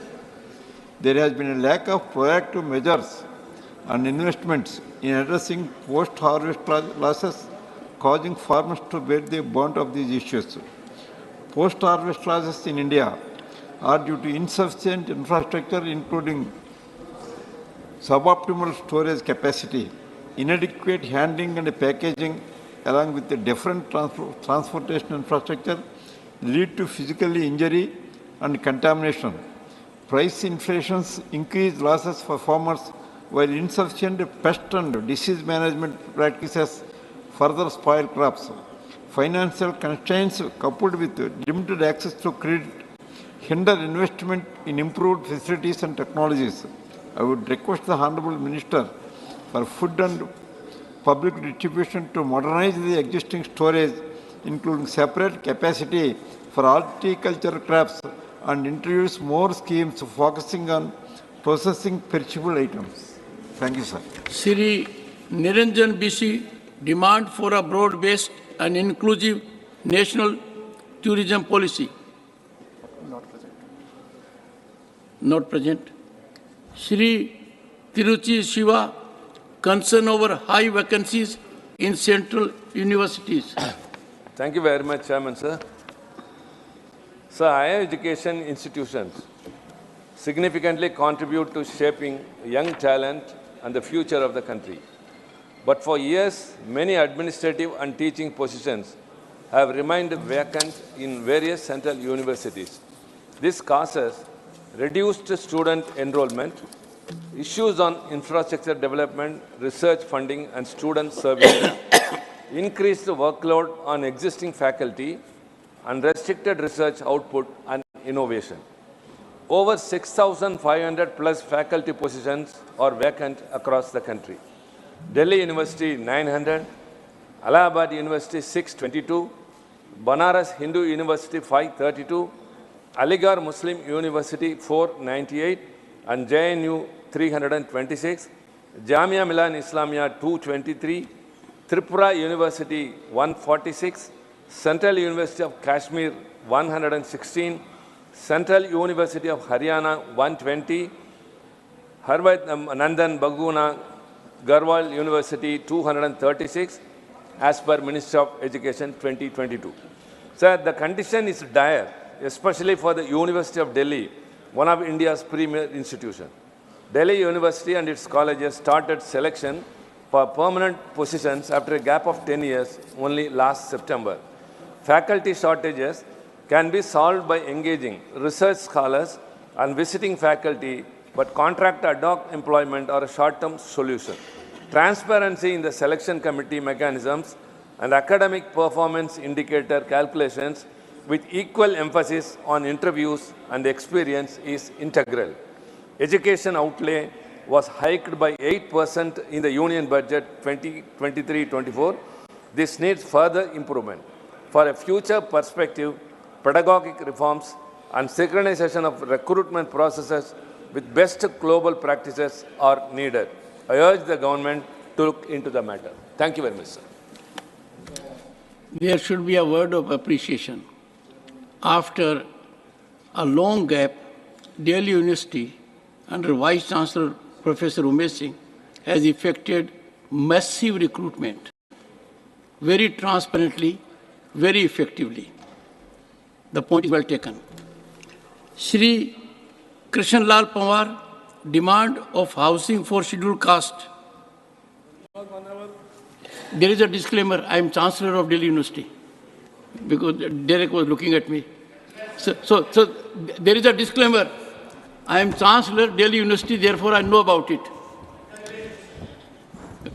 धन्यवाद मान्यवर मैं आपके माध्यम से सदन का ध्यान एक गंभीर विषय की ओर आकर्षित करना चाहता हूं। मान्यवर, यद्यपि प्रधानमंत्री आवास योजना के माध्यम से गरीबों को काफ़ी राहत मिली है, लेकिन एक लंबे समय से छोटे छोटे गाँव में इनके परिवार बड़े हो गए हैं तथा बहुत से गाँव में या तो पंचायती जमीन नहीं थी या तो चकबंदी नहीं हुई है।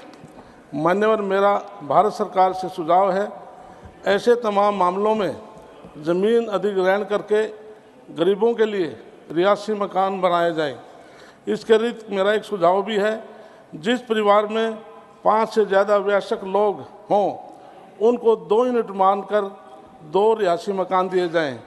इसी से प्रधानमंत्री जी की गरीब कल्याण योजना का सपना साकार होगा। धन्यवाद मान्यवर। Shri R.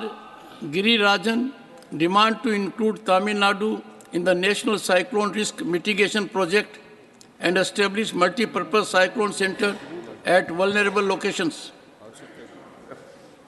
Of the 7,516 kilometer long coastline of India, close to 5,700 kilometers is prone to cyclones and tsunamis.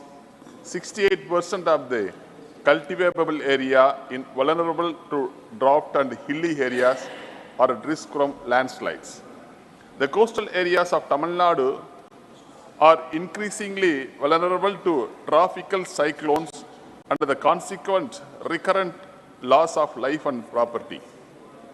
The establishment of multi-purpose cyclone center is the main objective of the National Cyclone Risk Mitigation Project and is to minimize vulnerability to cyclones and make people and infrastructure disaster resilient in harmony with the conservation of the coastal ecosystem in the cyclone hazard-prone area. In the first phase, the government had constructed 567 such multi-purpose cyclone centers in Odisha, Andhra, Gujarat, and West Bengal, but not a single MCC was constructed in Tamil Nadu, which has been revenged frequently than any other state in the country. Out of 353 MCCs in the second phase, 112 in Gujarat, 27 in Kerala, 11 in Karnataka, 13 in Maharashtra, 150 in West Bengal, 40 in Goa are to be constructed. Tamil Nadu was revenged continuously from tsunami in 2004 and cyclones Thane, Nilam, Varda, Okki, Gaja, Nivar and Mandos. I urge the Union Government to include Tamil Nadu in the National Cyclone Risk Mitigation Project to establish multi-purpose cyclone center at vulnerable locations and take appropriate measures for prevention, mitigation, capacity building and preparations to combat cyclone storms in the coming years. Thank you, sir. Shri Lair Singh Siroya, demand to boost destination wedding economy in Bharat. ಸನ್ಮಾನ್ಯ ಸಭಾಪತಿಗಳೇ, ನಮಗೆ ಅವಕಾಶ ಮಾಡಿಕೊಟ್ಟಿದ್ದಕ್ಕೆ ತಮಗೆ ಧನ್ಯವಾದಗಳು. Honourable chairman sir, आपका बहुत बहुत धन्यवाद. आपका बहुत बहुत धन्यवाद. I draw attention to the potential and creating awareness about destination weddings in India and its impact on our economy, sir. Recently, Honorable PM Shri Narendra Modi spoke about rich families celebrating destination weddings in foreign locations and urged the citizens to choose Bharat as the wedding destination. there is a great possible of creating destination weddings economy in the Bharat. While weddings are traditionally viewed as a personal celebration, their collective impact on the economy is substantial. Wedding festivities contribute significantly to the thriving service sector such as banquet halls, hotels, event management, catering, flower decoration, travel services, photography, music orchestra, etc., etc. Honorable Chairman, sir, the consumption of these diverse services generates numerous job opportunities. According to the estimate from the Confederation of All India Traders, around 5,000 destination weddings are held abroad each year, when an estimated expenditure is of rupees 50,000 crores or above. This trend underscores the need for concerted efforts to retain these celebrations within our country. Bharat boasts a plethora of enchanting locales, ranging from breathtaking natural landscapes, sacred temples, towns, to royal palaces and secluded islands. These places have the potential to become destination not only for Indian weddings but also for international events. The spiritual aspect of civilizational interest of our land with further attract foreign nationals and Indians staying abroad. I urge the government to take proactive initiative such as policies formulation, creation of dedicated portal, or launch of an informative campaign which would raise awareness about the possibilities of hosting destination weddings within our country and contributing positively to our economy, sir. Thank you very much, sir. Srimati J.B. Mather Hisam, demand for enhancement of salary and other service benefits of Anganwadi employees. Chairman, sir, I am deeply obliged by the opportunity, and the special mention is on the subject demand for enhancement of salary and other service benefits of Anganwadi employees. The Anganwadi workers and helpers who are shouldering the immense responsibility of catering to the nutritional and various other developmental needs of the children, and also to the nutritional programs for the adolescent girls and pregnant women, are now in distress. There is no hike in their salary for the past 7 years. The present monthly salary of Anganwadi helpers is rupees 12,000 and that of Anganwadi workers is rupees 8,000 in Kerala. This should be enhanced to a minimum of rupees 21,000. There should be provision to bring about their salary revision along with that of government employees. Even though subscription amount is being collected towards Anganwadi workers and helpers welfare fund, benefits are not enhanced in accordance with the amount collected. Chairman, sir, Anganwadi employees are facing various difficulties in performing their duties on a daily basis. They are not given performance grant for the data collection work in respect of various programs and projects implemented at various levels starting from the panchayat level. Since all of them do not have smartphones, they find it practically difficult to upload this data. Every expense, including the payment of electricity and water bills of the Anganwadi centers, travel expenses for attending official meetings, etc., have to be borne by them, which is burdening them even more. In this context, I urge the central government to appoint a high-level commission to study the factual position and to make necessary recommendation for the betterment of Anganwadi helpers and workers. Thank you. Sri Babu Bhai Jaisang Bhai Desai, concern over air, water and soil pollution. माननीय अध्यक्ष श्री, आपने मुझे air, water, soil pollution के बारे में बोलने की तक दी है, आपका आभार व्यक्त करता हूँ। हमारे पर्यावरण, स्वास्थ्य और अर्थव्यवस्था पर प्रदूषण के गंभीर परिणामों के लिए तत्काल और ठोस कार्रवाई की आवश्यकता है। भारत वायु, जल और मिट्टी प्रदूषण सहित बहुआयामी प्रदूषण चुनौती का सामना कर रहा है। हमारे शहर प्रदूषणों के खतरनाक स्तर से जूझ रहे हैं, जिससे लाखों लोगों का स्वास्थ्य खतरे में पड़ गया है। फसल, आयोग, जलाना, वाहन उत्सर्जन, औद्योगिक अपशिष्ट और निर्माण गतिविधियों इस संकट में महत्वपूर्ण योगदान देती है। वायु प्रदूषण को कम करने के लिए नवीनीकरण ऊर्जा अपनाने, सार्वजनिक परिवहन वृद्धि और कड़े उत्सर्जन मापदंडों पर ध्यान केंद्रित करने के लिए मजबूत नीतियाँ और निवेश का पता लगाना अनिवार्य है। हमारी नदियों और जिलों औद्योगिक अपशिष्ट, सीएज और कृषि अपवाह के सूचित हो रही है। इसमें न केवल हमारे जल संसाधन शक्ति पर उन पर निर्भर लोगों का स्वास्थ्य भी खतरे में पड़ता है। हमारे जल निकायों की सुरक्षा के लिए कड़े नियम, अपशिष्ट जल उपचार सुविधाएं और सामुदायिक भागीदारी सहित व्यापक उपाय महत्वपूर्ण है। इससे अलावा रसायनों के अंधाधुंध उपयोग और अनुचित अपशिष्ट निपटाने विधियों के कारण हमारी मिट्टी का क्षरण कृषि उत्पादकता और मानव स्वास्थ्य के लिए खतरा पैदा करता है। हमारी भूमि की रक्षा के लिए टिकाऊ कृषि पद्धति और अपशिष्ट प्रबंधन रणनीतियों को प्रोत्साहित करना आवश्यक है।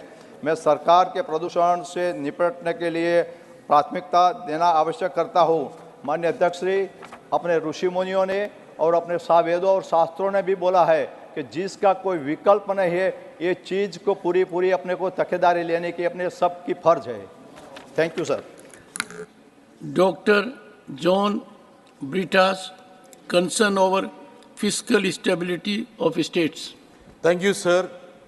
States face fiscal debilitation with fiscal deficit now set at 3.5% of GSDP, with 0.5% linked to power sector reforms, while centre's estimate stands at 5.9%.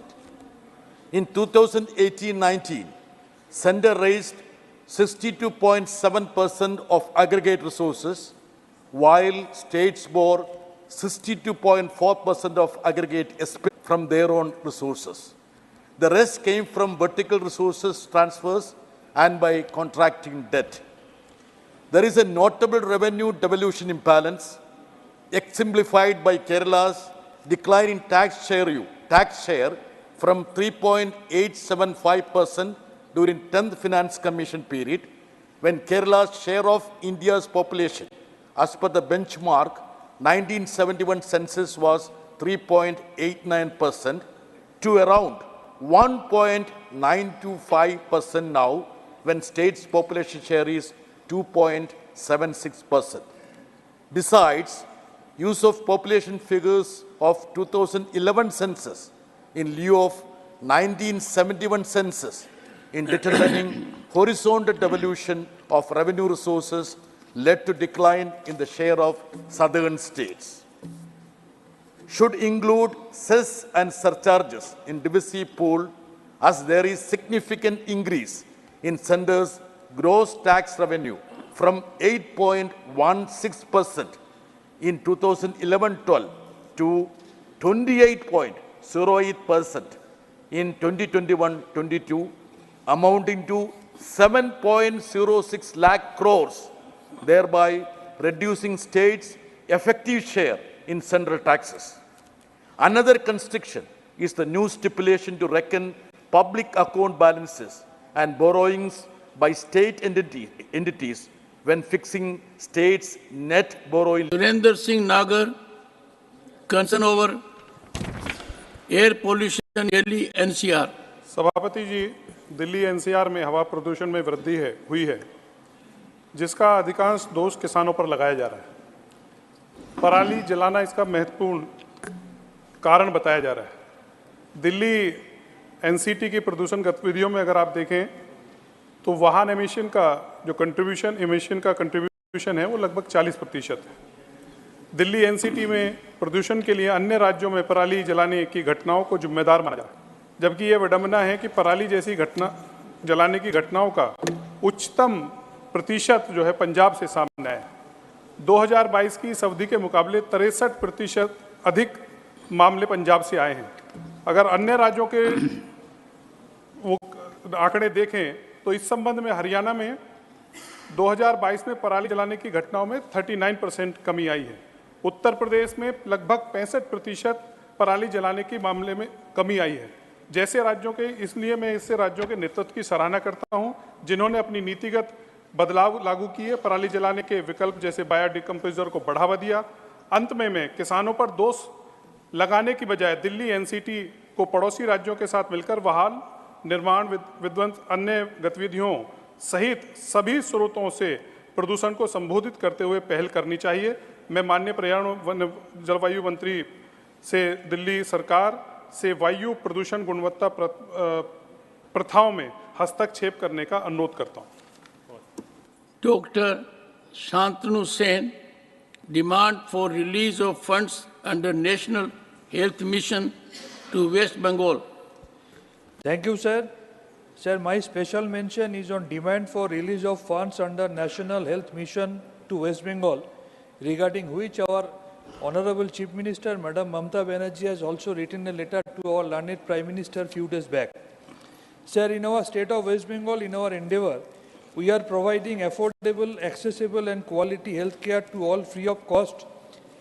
There has been significant increase in our budgetary allocation to health care in the last 12 years, and many important public health initiatives such as construction of super specialty hospitals, Shastho Shati, Shishu Shati, Matrima, Chokher Alo, etc.